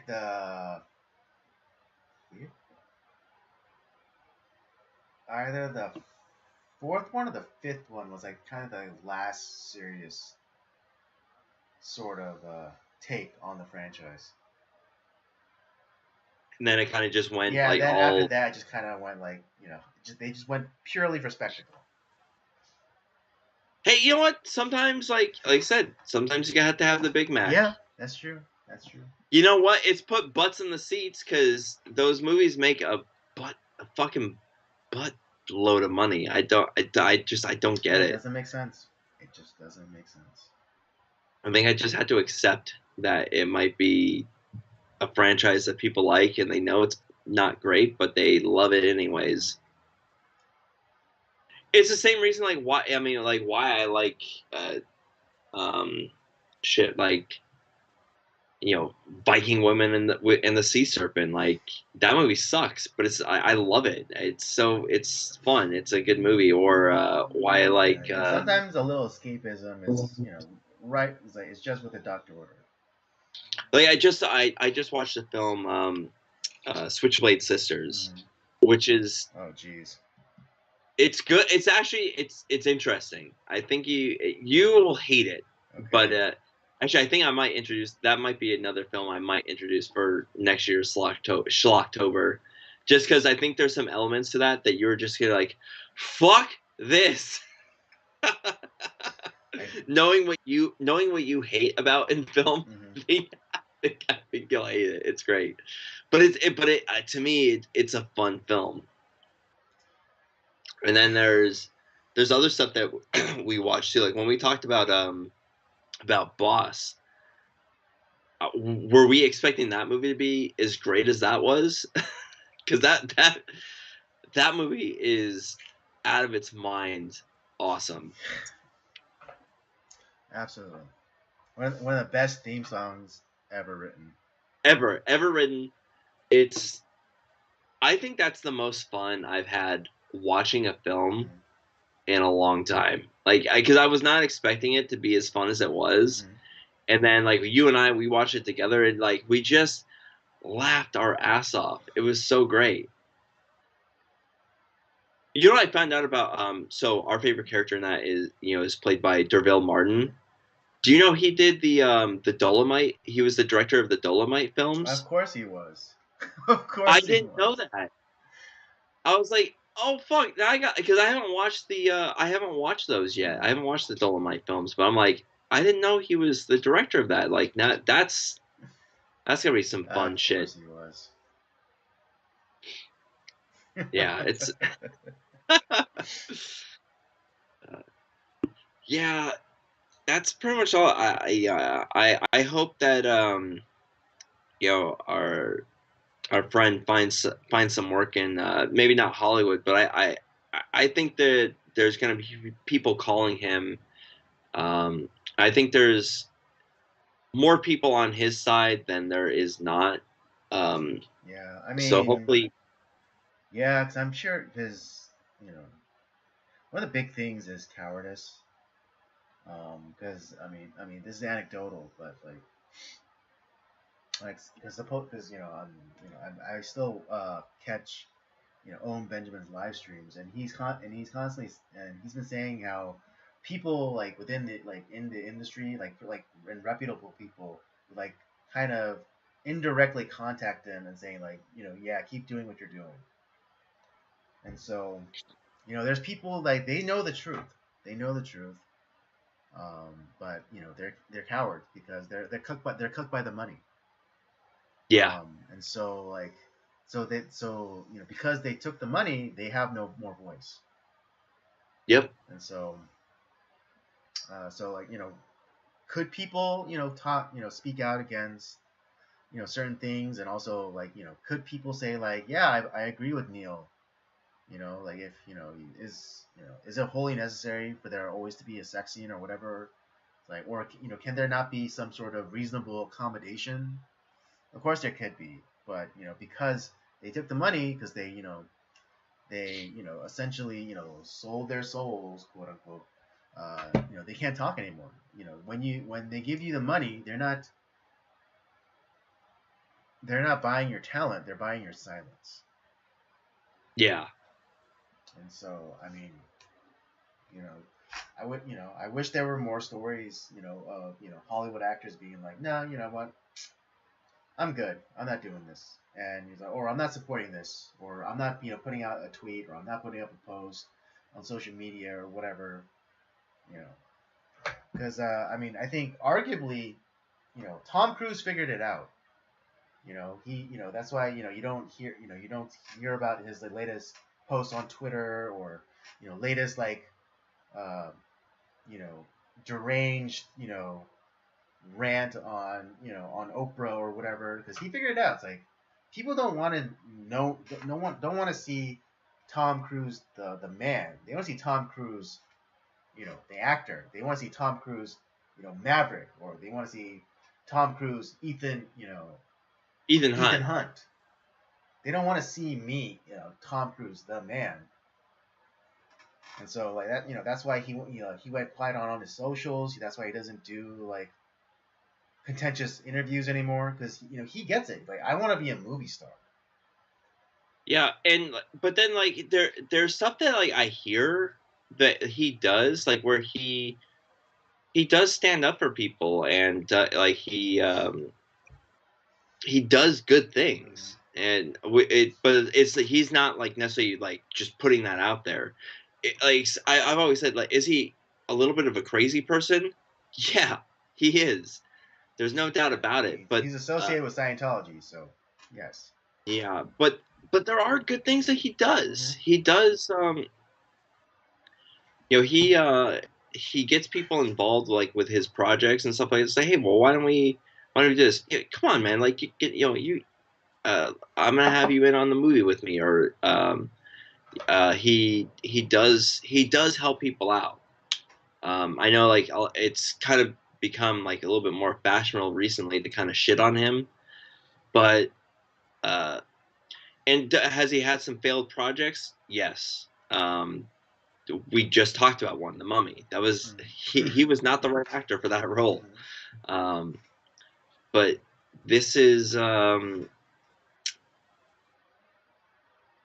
I think a lot of times like do I like the actors because I like the roles that they're in. I don't really care about their personal life. I mean, I guess as being a human, I'm like I hope that they're doing okay, but honestly, like I kind of don't care. Maybe that's kind of cruel to think about. It's like just make fun movies and like let the people in your personal life like let them Yeah, let them care about it's you. a dance monkey kind of thing, you know. It's not like I don't have a personal relationship with Tom Cruise or whatever actor that I Right. like. Um, are there some of them that I think are kind of cool? Like if back in the day, if I was like Lee Marvin to me is like a super cool guy. I think Lee Marvin would be fun to hang out with. Definitely But have a beer with. oh, absolutely, dude, absolutely. Well, with him, it'd be like 40. It's Yeah. um, it's the same thing with like Paul Newman. Paul Newman seemed cool, but he had his obviously had his struggles. But at the same time, like the guy was putting out like these crazy good films. That's all I care about. Like just make great cinema. Yeah, and like the only like personal or good thing about that I know about Paul Newman is that he lent his name to a salad dressing company, and like he did, and all That the was all for proceeds, yeah, charity. that's all, everything was everything that was earned that it was donated to charity. Yeah, That's all I need to know. How how wonderful a guy Paul Newman was. he was, and he kind of came to that realization like later in his life. But hey, you know what? At least he came to that realization. It's like, and I'm sure he kicked himself. Like, man, I could have done more. But yeah, that's like I said. That's all I got to say about that, and we can we can talk about the film. All right. All right, yeah, that will conclude topic for discussion for tonight. Yeah, I mean, we started one place, we went all around, We went all around. but yeah, but It it was was kind a of this was kind of by design this time because we didn't have a second topic, and so the news. To be honest, the news has been slow. yeah, It's I all mean, yeah, well, like the whole like, oh yeah, they released hostages, great, yeah, there was a knife attack in Ireland, okay. I mean, as awful as that may sound, like it's like you sound dead inside. It's like a part of me is, or at least a part of me has become numb to like the constant like fear mongering of like, oh, this attack or the hostages here, hostages there. Oh, like it's just all too much, yeah, and it's just exactly. like it's what is it? A great bit of insight that I learned, or that was brought to my attention was. Um, the like there it was pretty simple. It was just a ball, right? And when you drop the ball, like it, on the initial few bounces, it bounces, high enough, not quite to its original position, but the intervals are Less. longer, until it's like things like the energy starts like to dissipate, and then it takes more intervals of that ball bouncing to kind of keep it up before it ultimately stops. And that's Right. kind of like what's going on with like all these like headlines and news stories about because oh there's COVID, and it's like, oh no, now there's Ukraine's being invaded. I was like, oh no, the Hamas attack. It's just the kind of the frequency of these you know It's it's exhausting. exhausting, and it's like um and like the supposed powers that be, they need to do more of these. That the frequency of these kinds of stories have to be ramped up or increased to have like the same or similar effect. Yeah, But exactly. I mean, for those people who are awake, or who are or have become enlightened to their ways, it's all but exhausting. It's nothing but white noise now. And so, I mean, that's why we haven't really talked to, we haven't really gotten deep into, Ukraine, or Palestine, Israel, and things like that, because it's just like, like, what else is yeah, it's new? like, okay, something awful is happening. It's like, and that's not to discount, the human cost, in lives. Of course, we pray for, resolution and, whatnot, but because, I mean, because as a Christian, having my hope in, Jesus and God, it's like it's ultimately, the individual people or the individual agents will, have their input, but ultimately, God has control over it, and Yeah, it's going to resolve itself the way it's supposed to. So I mean, as again, my heart goes out to like the people who have actually lost their lives, and who are displaced, and who are, actually feeling the effects of, these things.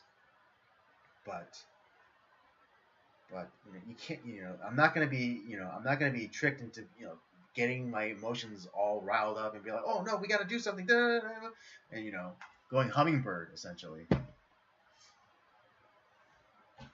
yeah. And it's like, because honestly, you'll kill yourself Yeah. getting freaked out about every like little thing that happens in the news, and um, buying into the legacy media narrative.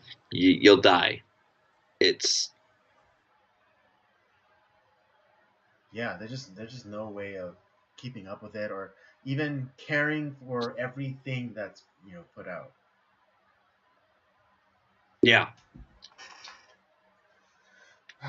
All right, with that little With diatribe that out of the said, way, let's get to our movie review. Again, tonight is the culmination of our, monster, Universal Monsters with a twist, and we'll cap it off tonight with the review of League of Extraordinary Gentlemen from 2003, starring the late great Sean Connery, um, Stuart Townsend, Shane West, Peter Wilson, Jason Fleming, Richard Roxburgh, a lot of big names. Nasser, Nasseruddin Shah, David Hemmings, Tony Curran, and on and on and on. Now for the synopsis.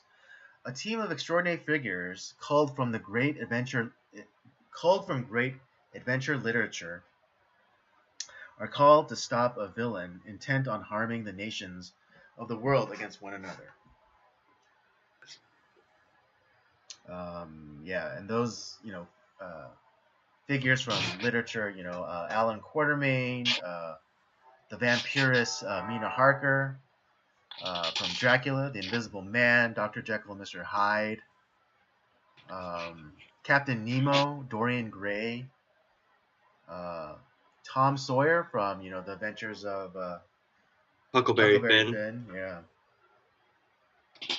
Yeah, this is such a cool idea for a story, right? yeah, And yeah,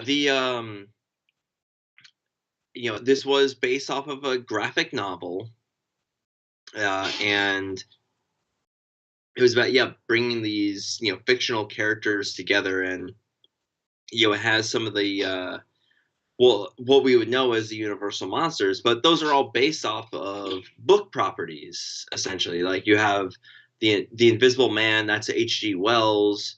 You have Bram Stoker, who did Dracula, and so like in this case, it's a little bit of a twist because John Harker, who is one of the characters in that, like his wife, essentially was turned into a vampire, and that's why we have her as one of the characters in the film. Um, I was trying to think like what other horror character is in there. Like, oh, I mean, then you have Dr. Jekyll and Mr. Hyde, which is I believe is Robert Louis Stevenson. I think. Okay, And so yeah, you have all these great literary Right. characters, Yeah. Captain. which is what Yeah. the, like I said, what the Universal Monster movies are. Those are literary characters that are brought Right. to the film. Yeah. I mean, I'm not sure about the graphic novel, but I mean, if they introduce Sherlock Holmes, but you have at least in this movie, you have James Moriarty. Moriarty as the antagonist. Yeah. Um, And so I just think it's like it's a great idea. I think the I want to read the graphic novel now just to see like where the movie differs from it. But the problem, so we talked about it, we teased it a little bit at the beginning, but this has the same problem that the DC universe has, like where you're trying to stuff too much stuff into one film in because like you want to get like the entirety of the story in one film, but what they should have done is like, okay, if we're gonna follow the graphic novel, let's kind of like let's make the if you want to make this into a franchise, which they were clearly trying to do, right. and I think they could have done it in a great way.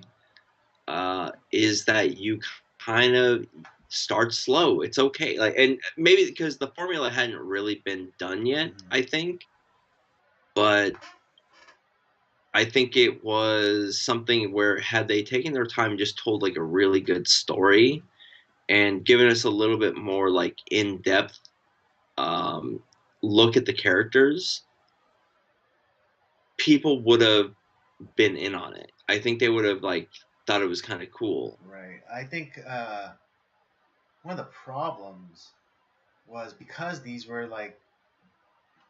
basically public domain characters at this time. Right. So I think the makers of the movie they were counting. I think, I mean, which isn't a bad thing, but I think they gave the audience a little too much credit in thinking that they would have known enough about these characters to forego the kind of like the introductory movies as we had in the Marvel Phase One. Right. Yeah. Because I mean, Well, yeah, because he's like I'll be yeah honest, there's a lot of people who don't know who the hell Dorian Gray is. They don't know who a lot of these right, but characters I are. guess I think that's where the movie makers gave their audience a little too much credit, thinking that Yeah, because these are such well-known literary figures that there wouldn't be a lot of there wouldn't necessarily be the need for like introductions. it's like, oh well, everyone knows who this is. Yeah, Like, everyone knows who Tom Sawyer is. Everyone, I mean, everyone knows who Alan Quartermain is. yeah, right, yeah. It's like, At the time, I didn't even know who he was. no, I didn't either. Like, I had to look it up. I was like, oh shit, okay, like that's a or a lot of people are not. Was it the captain of the ship who was Captain like Nemo. yeah, Captain Nemo? Like, there a lot of people aren't gonna know who the fuck that is. Mm. Yeah, or at So least it's like just yeah, at least their like interesting take of like making him Indian. yeah, I thought that was kind of cool. And first of all, the actor who played him was great. Yeah. Like he did a great job in that role. To be honest, everyone I think did a great job. Oh I yeah, and like like the first mate for Captain Nemo, he is Ishmael from Moby Dick, Herman Melville. yeah. And did you notice like on the ship it was the whale? It looked like a whale. It did? Oh, it was Yeah, white. It was white. it was white and it had like where like it had the eyes too, like the it was meant to look like the whale in Oh, Moby Dick. okay. I don't know because it was like long. It was so like narrow, And then like when Captain Nemo introduced the Nautilus, he called it the sword of the ocean. Yeah, I like the steampunk um, kind of aesthetic that they were going for because obviously like it's a fictionalized world, so it has technology that was not available at that time. So Right. yeah, it's like it's a steampunk comic book movie, which is really cool. Yeah. Yeah, a And lot of cool to be elements like honest, that. Yeah, especially with like, and I guess it's a good thing that they went with like an Indian Captain Nemo, because like the little flourishes on the ship and like on the equipment itself, it really made it interesting. Yeah, it was so cool, and I liked. I like I said, I don't think that the acting was bad, and it was. I think the problem with the film is they they gave too much credit to the audience, expecting them to know who these people are. So the introductions are a little bit lackluster, and so the when there is something dramatic that happens and we lose a character, that's when it's like it doesn't hit as much because you don't have time to you haven't had time to develop feelings for that character, like where it's like so you're not Right. I mean, there's not that moment of right. And crying or then whatever. going back to the problem with DC, like the problem with killing off Superman in your second movie is like you haven't built enough emotional connection with Henry Cavill Superman to make his death all that meaningful. Exactly. So it's that I think that's really, to be honest, that's the big problem. Because to be honest, I think the special effects still hold up Oh 20 yeah, years later. the way they mix the digital and the practical effects, like Yeah, especially for Doctor Jekyll and Mister Hyde. dude, that looked. I mean, that the Marvel like took some stuff off of that because, Well, I mean, uh, I dare say that they for Avengers they borrowed a lot from this movie. yes, they did. I was thinking that too. I was like, dude, they borrowed some stuff from this Yeah, film I mean, because particularly the sabotage, of the Nautilus, and how like it yeah, perfectly mirrors, the assault on the helicarrier from the brainwashed, Clint Barton and the other Shield agents. that's right. Yeah. So did you like this iteration of Dr. Jekyll and Mr. Hyde as opposed to the Mummy's version? Mm, I thought it was a lot cleaner. Yeah. It's just, You actually felt like I think that the Mummy's version or whatever the Dark Universe's version was going to be, I think that could have been great, mm, but it just obviously we'll never know now. right. Yeah, it was But just I like it was better that it was just like a lot cleaner, and like yeah, Jekyll was a personality, Hyde was a personality. Here's the delineation between the two characters, and like yes, they can communicate with each other, through like mirrors or reflections or whatever. And I like so that. I thought that was a cool thing that they did right, with so that. then And you're not just assuming that the struggle is going on inside of them. You're actually seeing that struggle take place. yes, exactly. And to be honest, it's like it's like Bruce Banner and the Hulk Exactly. in the way that the way that the MCU did it, where there is kind of like that connection and struggle that they both go through together, and you Well, I mean, feel that like particularly how they depict it in Infinity War. exact yeah. See that I feel like they took some of that off of League of Extraordinary Gentlemen. So like back in the day, like when this movie came out, I had a friend at church who he said that this was his like favorite film. I was like, "Are you what are you smoking? Like what the fuck?" But now I'm starting to think like there is something to this film. There and now that I've seen a lot more films since then, and there is definitely a lot that has been used from this in more films. Obviously, like the MCU being like a huge influence on that, but the fact that yeah, this is it's flawed, but it's not a bad film. It's just I really would like to see someone maybe tackle this maybe after like um after kind of like the comic book stuff dies down for a while and we get like maybe like another 10 years away from it, like that we're in like a new time of film, and someone like kind of like reintroduces this, but they do it the right way. Like, let's take our time with it. All right. And Let's do a little fantasy. Let's do a little fantasy casting. For okay, just okay. Who I think would be the most important members of the team.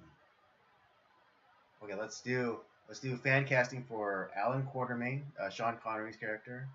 okay, Um, let's do Jekyll and Hyde. okay, Uh, Casting for that, and then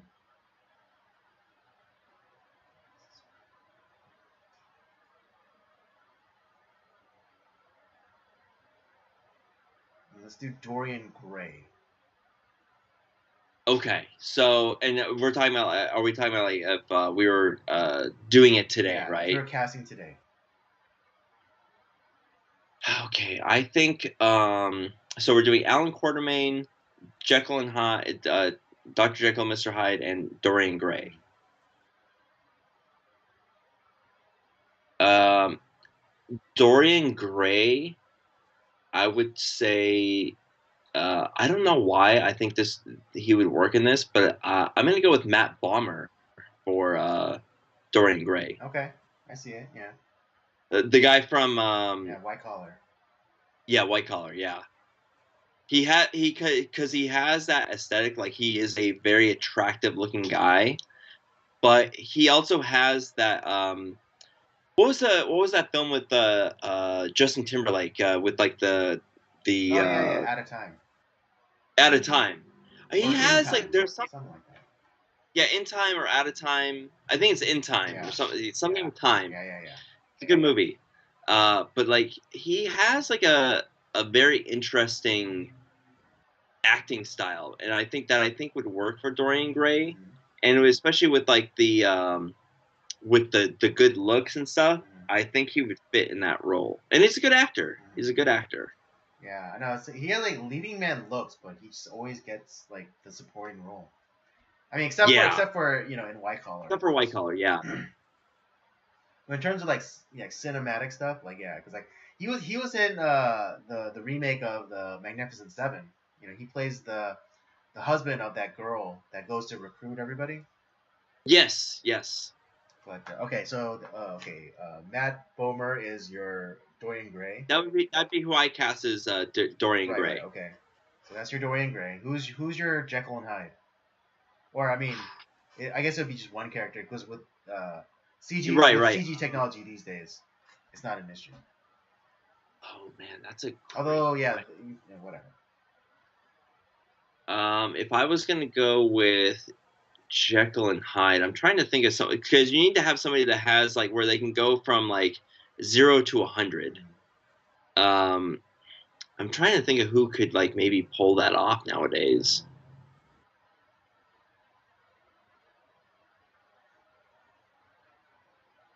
I need some time to think about that. Who's your Dorian Gray? Hmm.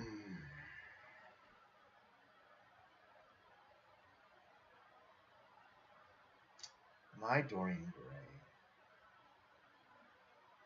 would probably have to would probably be for some reason Timothy Chalamet keeps coming up in my mind. Okay. I mean, I know he's kind of on the younger side, but I think that's what kind of makes it perfect. Oh yeah, he would be good in that role, I think, and especially I think that would fit the character as Mm-hmm. well because like he is a guy in like eternal youth. Mm-hmm. Yeah, Timothy. Yeah, Chalamet. Yeah, he'd be great. Mm-hmm. Oh, okay. So I do have my Dr. Jekyll and Mr. Hyde. Okay. I'm gonna go with David Tennant. Ooh. Okay. I think he could pull that off I like that. I like that. because I've seen like you've seen like him and like he can play kind of Oh, he because has a yeah, Jessica Jones. yes. That's why I was thinking it's like, dude, he could go fucking ape shit as Mr. Hyde. Mm-hmm. Okay. Okay. Dude, that's a really good pick.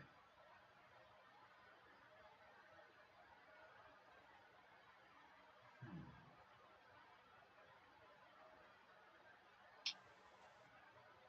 You know, if I was also like, if I was gonna do the Mrs. Harker for this, for this movie, I would cast Jessica Chastain for that one. Okay, I see it. Yeah, she's a redhead. Yeah. Okay. Honorable mention, Mina Harker, Jessica Chastain. Okay.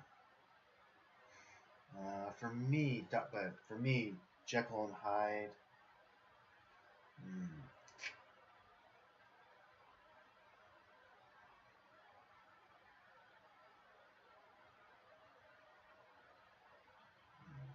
I don't know because what is it? Jason Fleming just does such a good job. Because there's there's kind of like that meek pathetic thing going with that Jekyll that he gets just so right. Yeah. Okay. Yeah. I mean, again, I know. I mean, I know we're not supposed. I'm just applauding his performance. I know we can't use. I can't. I know we can't just use the same actors. Right. Well, you could if you wanted to. There's no rules against that. Oh, what's his name? Hold on. I have to look this one up.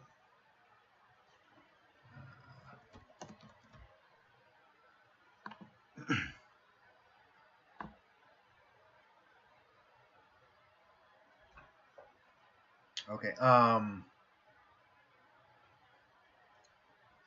Yeah. Okay. For my Jekyll and Hyde, I would cast Caleb Landry Jones. For those of you who have like, who the fuck is that guy? He was the brother in Get Out. Oh yeah. Oh dude, yeah, he would be good in that. Yeah, because I just remember because like how you said like, oh, you need someone who's like calm and like, because he plays very much a meek character in uh, Three Billboards in Ebbing. Yeah. He plays like this really kind of meek kind of character, which I can see that translating to like a very meek and mild, or like meek and kind of pathetic Jekyll, which which we got in the 2003 iteration. But then like I know he can go crazy, Exactly. going from Get Out. Yeah. So that Oh, yeah. that's a good casting choice too. I like that. So Alan Quartermain for me, and maybe this will be a little bit of, you'll be like, "Are you kidding me? Why would you do this?" But I would put Idris Elba as Alan Quartermain. Okay. Because he's a little bit race, notwithstanding.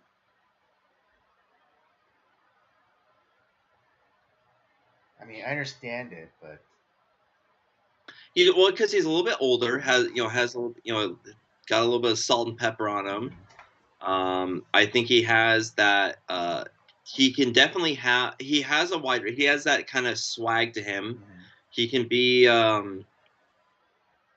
kind of be like that smart ass, but he's also very distinguished and stuff like that. So I would maybe cast him as my Alan Quartermain.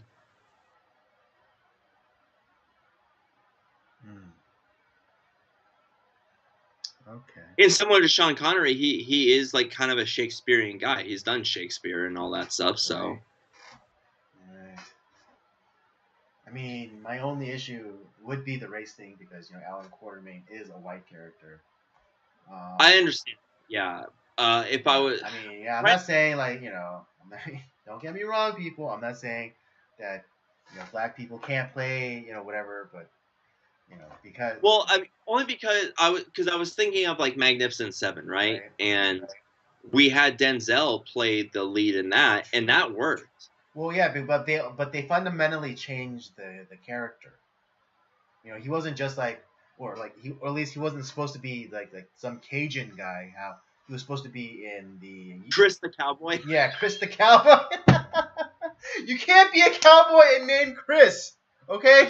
It just doesn't work. Yeah, and how he was supposed to be like play more of like a Creole character. Yeah. Which, I mean, arguably he could have been black. Yeah, I mean, particularly if he's supposed to be a Cajun. Yeah. He could have like the Yul Brynner. He could have been black. He could have, and Yul Brynner is kind of like you're not really sure what to think of him. Right, like he does have he's kind of a darky, but not really. Yeah, so it's kind of it works. Yeah. It works on both fronts. Okay. So who's your Alan Quartermain? Okay, my Alan Quartermain.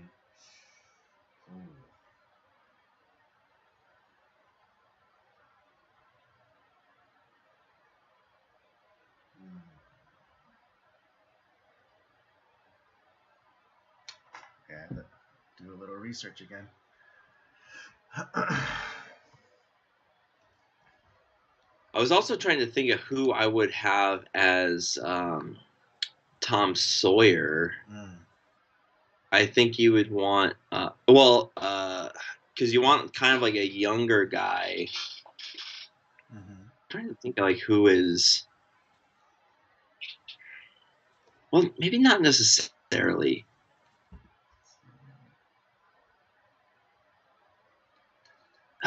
I can't think of who I would put as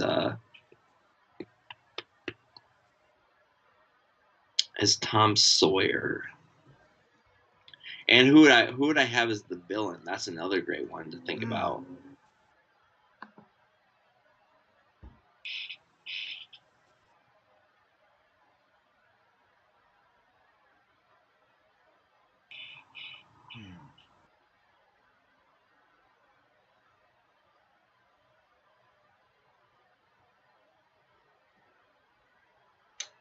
You know, so since the bad guy is Moriarty, I would have the guy that they cast as Moriarty in the Sherlock Holmes films. Oh yeah, the Guy Ritchie ones. Yeah. Hold on, let me.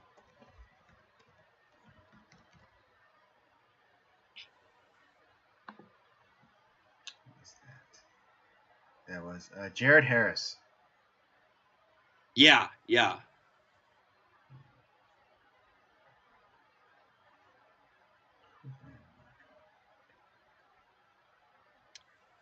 And like for Tom Sawyer, you'd want an American actor, but like I'm trying to think of who would be a good American actor to have in that role because he's supposed to be younger, right? I was trying to think maybe that who's the kid that played Baby Driver? That's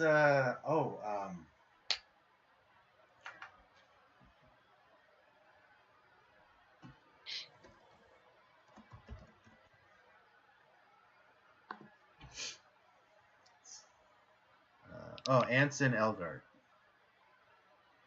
Is he an American? It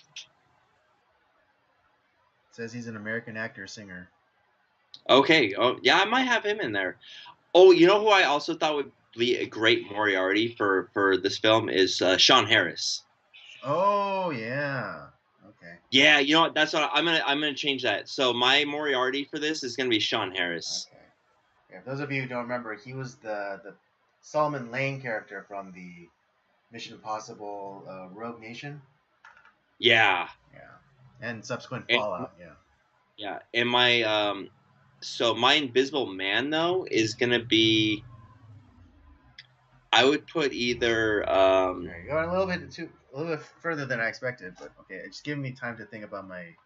Yeah, that's what I'm trying to give you time. But so I'm thinking for my Invisible Man, I'm gonna go a little bit like kind of controversial, maybe a little bit different here. I'm gonna go with either Michael Rooker or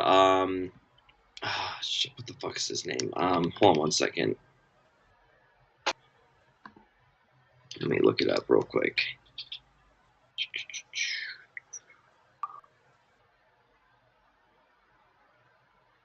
Wow, it was just Elba's 51. Yeah, that's what I said. He's much older. I'm gonna go with either Michael Rooker or Jason Statham as my Invisible Man.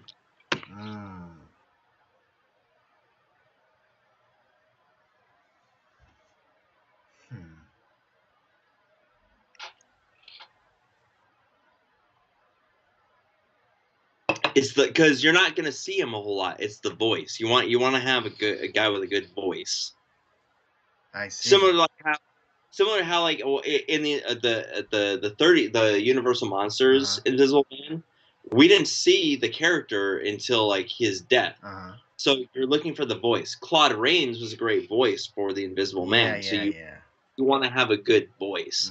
And I think those guys kind of fit because he's kind of a smart aleck thief. Those guys have a great voice for both of those. So I would either cast Michael Rooker or Jason Statham in that role.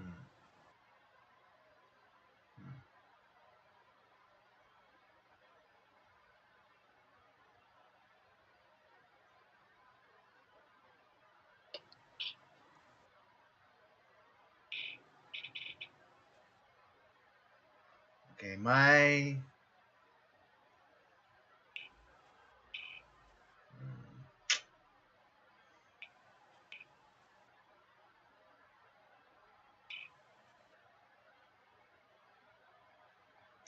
okay, two options. Kind of going with like the Bond thing with like Sean Connery. I'm gonna say Daniel Craig. Oh, that would be good, actually. And on other potential casting would be Jude Law. Oh yeah, I like both of those actually. Those guys would be your Alan Quartermain. Yeah. Oh, and I know who I would cast as my Tom Sawyer, Miles Teller. Oh, okay. I mean, he's a little bit older than. Well, I mean, at the time of filming, yeah, Shane West was pretty close to that age. Yeah.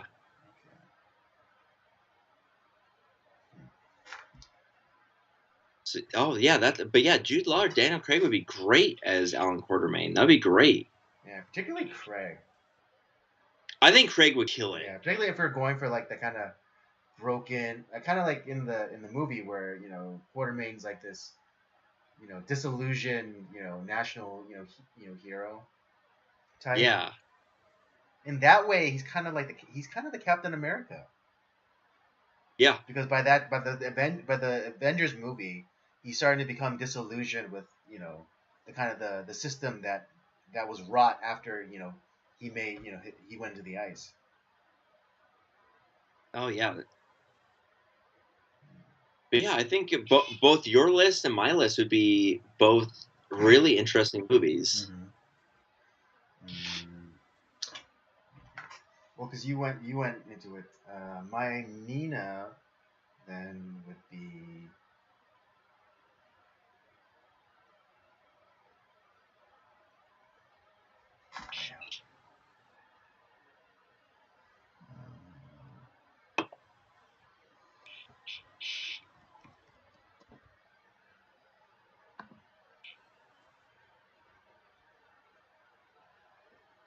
It doesn't necessarily have to be a redhead. I just chose one that happened to be a redhead. Right.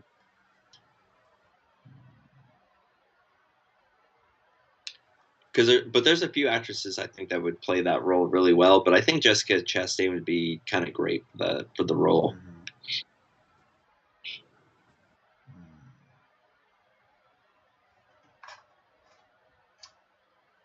Okay, I'm just gonna put a kind of a placeholder casting. But I'm gonna say Haley Bennett. You don't recognize her. What is it? She was the wife of Matt Bomer's characters in Magnificent Seven remake. Oh, okay. Yeah, okay. Yeah, and for those of you who didn't see that movie, she was I think Roxanne in the recent Cyrano de Bergerac movie that came out. I mean, I don't think it did very well, but she was in that one as well. She was the Russian prostitute in the first Equalizer movie, like the friend to Chloe Grace Moretz. Okay, yeah, I know what you're talking about. That's my place. I mean, I think she would do a good job, but kind of placeholder for now.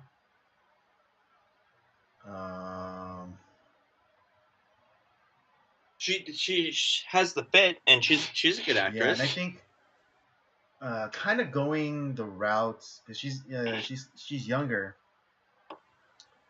What is it? She's younger, so and like because I think what's her face did a really good job in the '90s. Yeah. God, what's her name? She was in Stranger Things, the mom.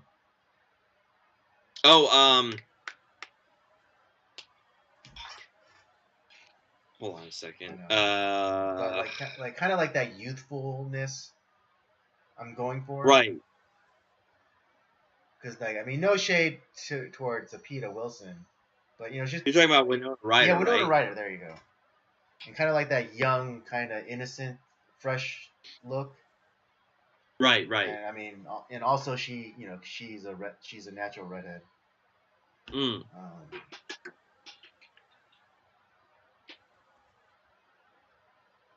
Yeah, but for now, that's like my initial like gut casting. That's your gut choice. That's my gut choice. I'd want to refine it a little bit more, but right. Invisible Man.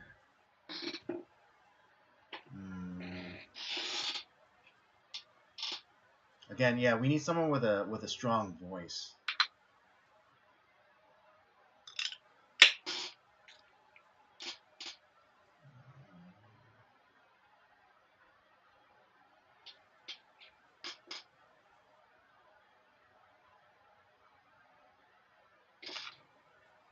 Yeah, that's the key to that role is a good voice. Mm-hmm.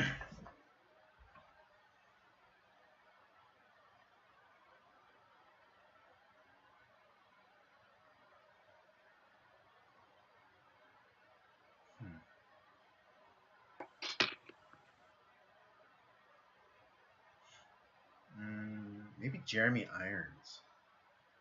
Oh yes. Yeah, I think okay, I'm gonna stand on that. Jeremy Irons for Invisible Man. Yes. Oh, I like that. Yeah, because his voice is just like it's so distinct and it's like in a weirdly pleasant sounding. It is. I love Jeremy Irons' voice. Yeah. Okay. Oh, hey, Moriarty. Yeah, I like your suggestion of casting Jared Harris from the Guy Ritchie one. Yeah. You take him. I'll take Sean Harris for me. Oh yeah. But I still kind of want to be maybe cast someone slightly younger.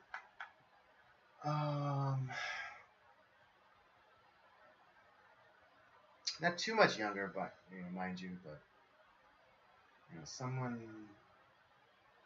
appropriate. You know who would also be great in that role is Gary Oldman. Ooh, yeah.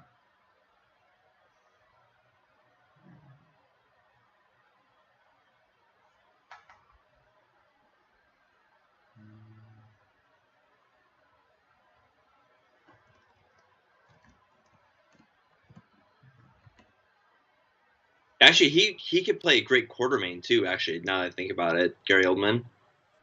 Yeah.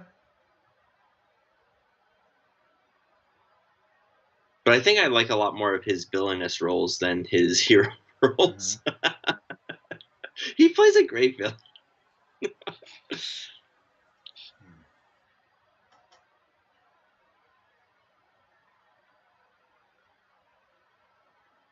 You know who I want to give it a shot? Ewan McGregor. To play Moriarty? Oh yeah, I actually like that idea.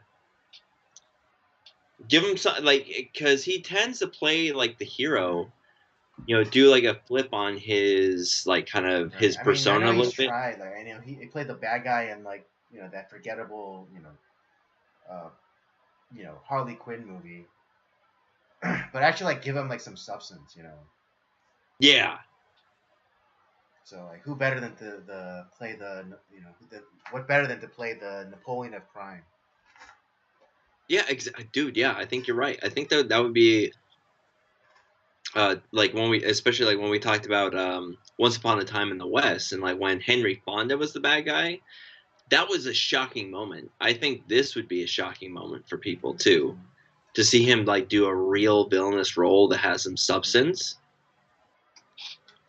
Oh man, yeah, I think these would be some good like casting choices for today. Mm-hmm. Who would be? We have one more role to think about. Who would be your Captain Nemo? Are we gonna keep it with like the whole Indian aesthetic thing? Doesn't necessarily have to be. If well, the Indian guy that I would cast in that role is unfortunately passed away recently. The It's the guy from what you call it, Life of Pi and Jurassic Oh World. yeah, that guy. Mm-hmm. He passed away. But yeah, he's Oh, dead. okay. Um, I'm trying to think of like what other great like Indian actor. Mm-hmm. Right. But if I wasn't handcuffed to the whole Indian thing,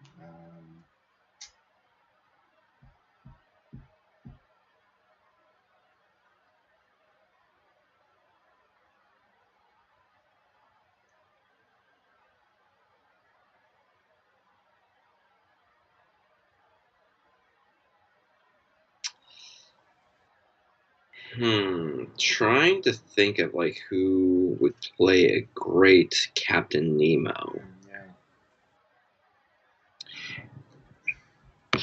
Only because okay, so here okay, so if we're not tying ourselves to the Indian aesthetic, I would go with um, Russell Crowe because he's already kind of played a similar type of character when he did the Master and Commander movie.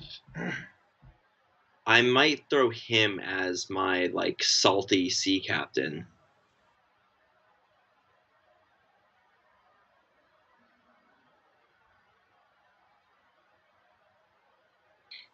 Mm. Okay. Russell Crowe. That's not bad.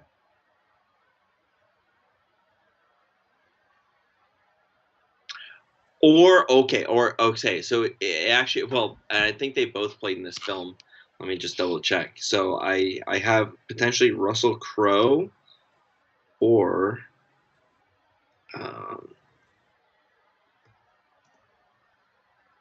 which is a film we should do at some point because I have not seen that movie in a very long time. Or I would have Paul Bettany play Captain Nemo. Ooh.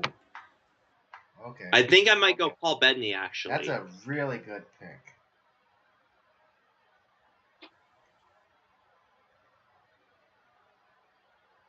Ooh, I like that. I like that a lot. Yeah, I think I'm gonna go Paul Bettany as my Captain Nemo. Okay, I might want to piggyback off that. The other one who I think could also be pretty good at that is Tom Hiddleston.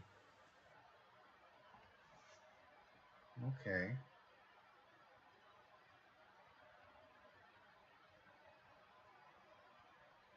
I guess I can see it. Like you give him like a like a naval admiral's coat. Yeah, but I think Paul Bettany is the one that's Paul gonna like Bettany. really kill. Yeah.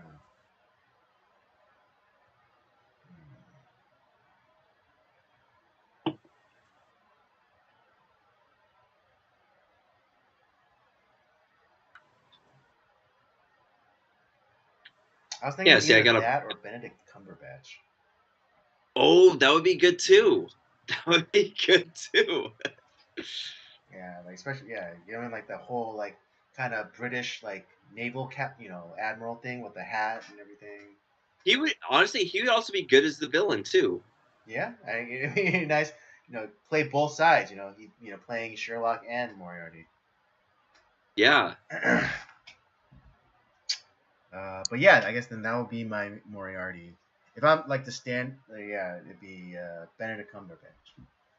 But I do like Paul Bettany, so I'm like, Yeah, I think both of our casting choices are really good, and see, I got a black lead Mhm. in Idris Elba as my Quartermain, and I think all the side characters, Jessica Chastain as Mina Harker, you got Paul Bettany as Captain Nemo, you got Miles Teller as Tom Sawyer. Oh, that's the only one I Um, didn't cast. Tom Sawyer. yeah, Sean Harris is my Moriarty. I got who do I have as my Invisible Man? I think I had. I'm gonna go Michael Rooker as my Invisible Man. Actually, I think I'm gonna go with him. And then what was my other? Oh, my Dr. Jekyll and Mr. Hyde was shit. Who did I choose for that? That was David Tennant is my Dr. Jekyll and Mr. Hyde, and my Dorian Gray is Matt Bomer.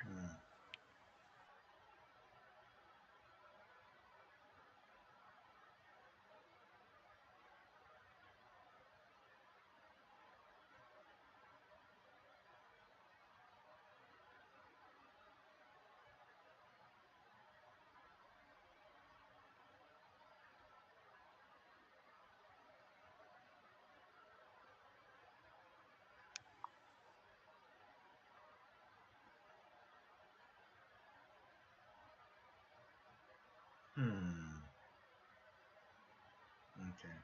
Well, for Tom Sawyer, I need to give it a little bit more thought. But anyways, we could keep going on with. I know we got sidetracked a little bit, but we could get back to Yeah. the review at hand.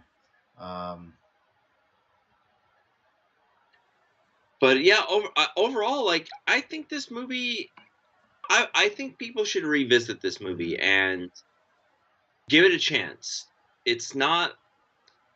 It's flawed. Yeah. Yes, it is. But I don't think it's flawed for the reasons people think it's flawed. The graphics hold up. I think the acting is not bad. Yeah. I mean, I think Stuart Townsend's Dorian Gray is just perfection. He's great. He does a good job in that role. But I think the one problem is as far as the character development goes. We don't have enough time to get attached to the characters to give a shit about them. That's the problem. The aesthetic. I mean, I think the scenery is beautiful. I think the music is great. The soundtrack is good. Actually, to be honest, I think the casting choices were great. I think they got the right people, and they. I think they do a decent job of,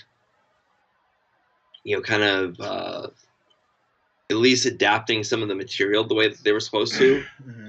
But they're shoving too much of the story in one film. Yeah. Agreed. Yeah, because I mean, when I watched it, I didn't understand like why people didn't like this movie. I mean, I understand, now because a lot of things I overlooked, kind of like with like the character developments and um, some of the questionable physics. But it's like how Stuart Townsend's Dorian Gray was just able to just hop out of a moving car and not carry on the momentum of that car when he jumped out of the car, or like same thing with Quartermain when he jumps out of the car to go chase down the Phantom, which we eventually learned that it's actually Moriarty. He's like the car is moving, but then he's able to hop out like as if it was stationary. Yeah. Some wonky physics aside, yeah, I think one of the big things is character development. Just doing too much too soon or in not enough time. Yeah, this should have at least been a two-parter. Yeah. Yeah, if like it should have been like if like the recruitment of Alan Quartermain is still the central thing, then they should have only picked up half the team. half the Yes. team, and like made it like a cliffhanger, like about like finding the or you know, figuring out who the Phantom is.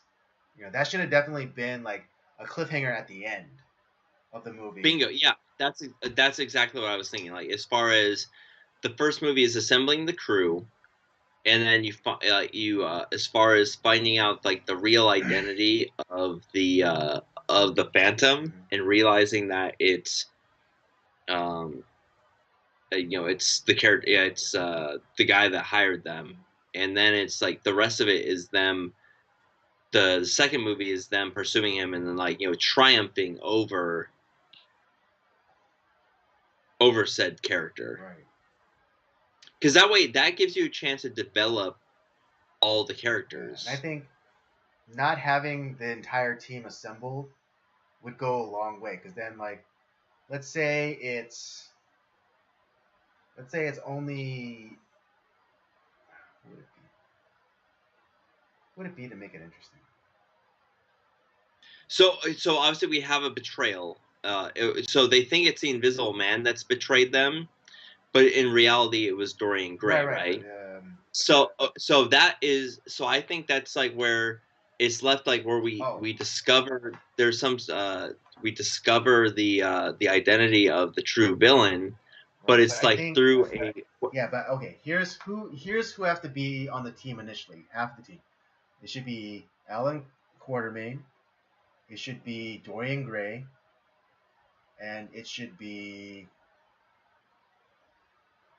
Mina.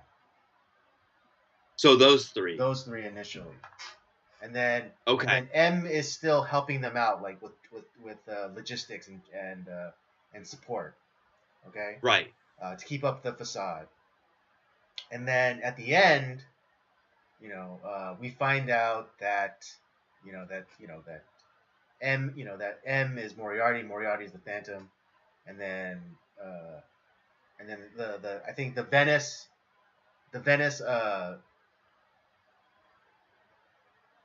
thing still happens, which like the attack on Venice gets the attention of Captain Nemo, and that's when Captain Nemo and the rest of the team would come in the second movie. Okay, yeah, I can see that. I think that would be good. Yeah, but yeah, just initially having uh, yeah Quartermain, Mina, and Dorian Gray, possibly the Invisible Man, but I don't think wholly necessary. And so yeah, like they assemble, and then they're trying to figure out who the Phantom is, and then with some, and actually the assistance from M/Moriarty is the thing that kind of gives them away, because for some reason there's like always like some sort of delay, or like they're missing some piece of equipment that could have helped them capture the Phantom. Yeah, And so they should wholly be reliant on M and like the supposed government agency that he works for. I think that would fix the film. Yeah, and then yeah, and then again, like you said, have it at least be two movies, and then the big betrayal happens with the Dorian Gray, and like maybe they were able, maybe they're supposed to, kind of like how it happens in the actual movie. They're supposed to stop the attack on Venice, but because of betrayal by Dorian Gray, and ultimately like the support team from the supposed government agency, the attack happens and decimates Venice. But then but the explosions and like the attack brings the attention to Captain Nemo. Yeah. Oh man, that would be. I think that would Yeah, be a good movie. I think that would and then fix the mhm. problems. There we go. I think we fixed the movie, Andy. I think so too. But yeah, I initially kind of hated on it initially, but as I'm coming back to it 20 years later, I like this movie. Um, I don't know if I like it enough to buy the film for myself to add it to the collection, but I think this is a movie that people should check out. And if you're like I said, if you're looking for something different, this is a like I said, this is a comic book adaptation. It's a graphic novel. But if you're looking for something like outside of like the MCU or DC universe, this is something different. It's not perfect by any means, but it's certainly worth at least a watch, right? Yeah, absolutely. And so you've always liked it, right? Like Yeah, you I've always didn't. enjoyed this. I didn't understand why people did. I mean, I wasn't like your friend at church saying like, "Oh, this is the best movie I ever saw." I just said I enjoyed this movie, and I don't understand like the overly harsh criticism towards it. Yeah, I saw, and to be honest, 20 years later, I think the whatever computer graphics that they had holds up. Hmm. It still looks. I think the movie looks amazing. Yeah, It looks great. absolutely. Yeah, and even just like the practical effects, um, like what is it? Like when they're in the ship, and then they do like that dolly tracking like backwards, uh, Yeah, thing to go and find the and to the bombs. Yeah, yeah, oh yeah, that's an amazing effect, yes, it is. Yeah, and it's I great. think that was done practically. It's Yeah, I amazing. think they just took like maybe like three shots like on like a little like remote control car with the camera on it, and like they stitched together the three shots to make it like that jerky kind of rapid movement. Yeah. All right. Um, how would you rate the League of Extraordinary Gentlemen, Andy?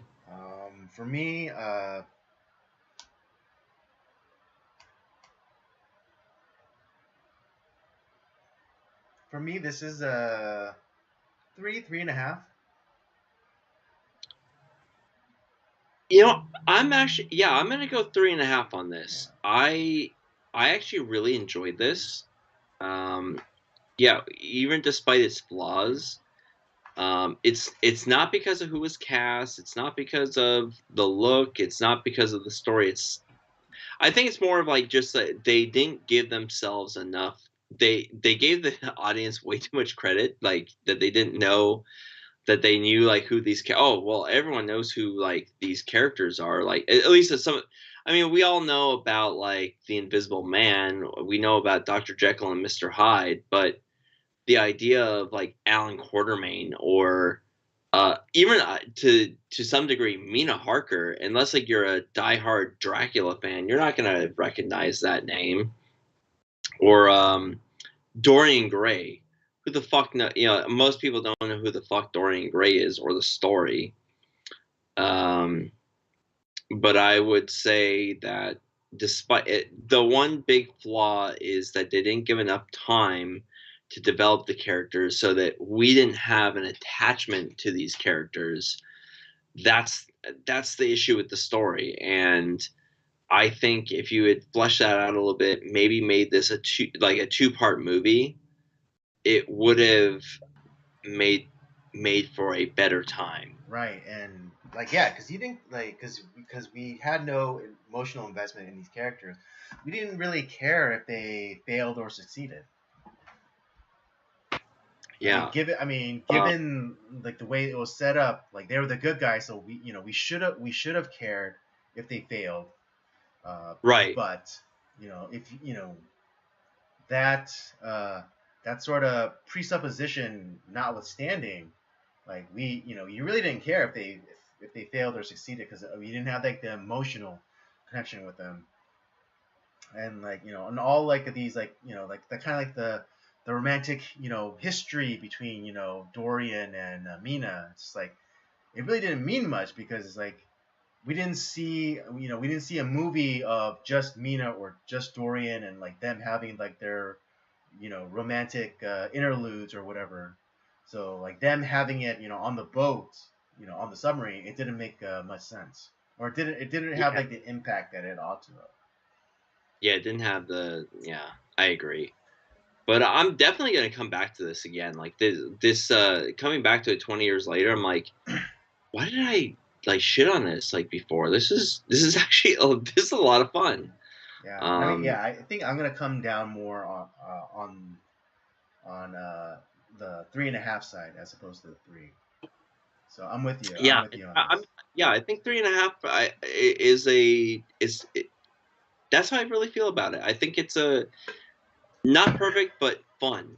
It's Yeah, it's a really flawed fun. but fun movie. Um, well, next month we're starting a new theme. Now, are we doing 2 weeks next month or are we doing 3? Do you know based off our schedule? Because that's going to determine like how many films we're doing, Right. obviously. Let me just next month.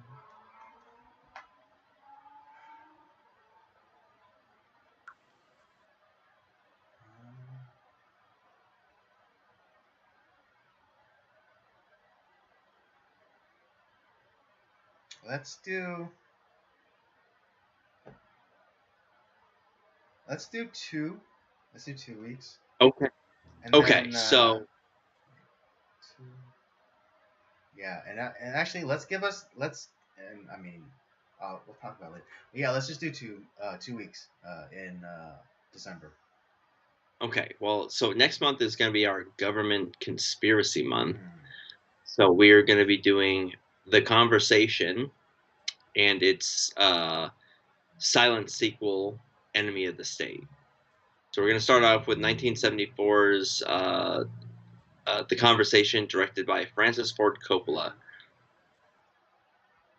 Okay, for sure.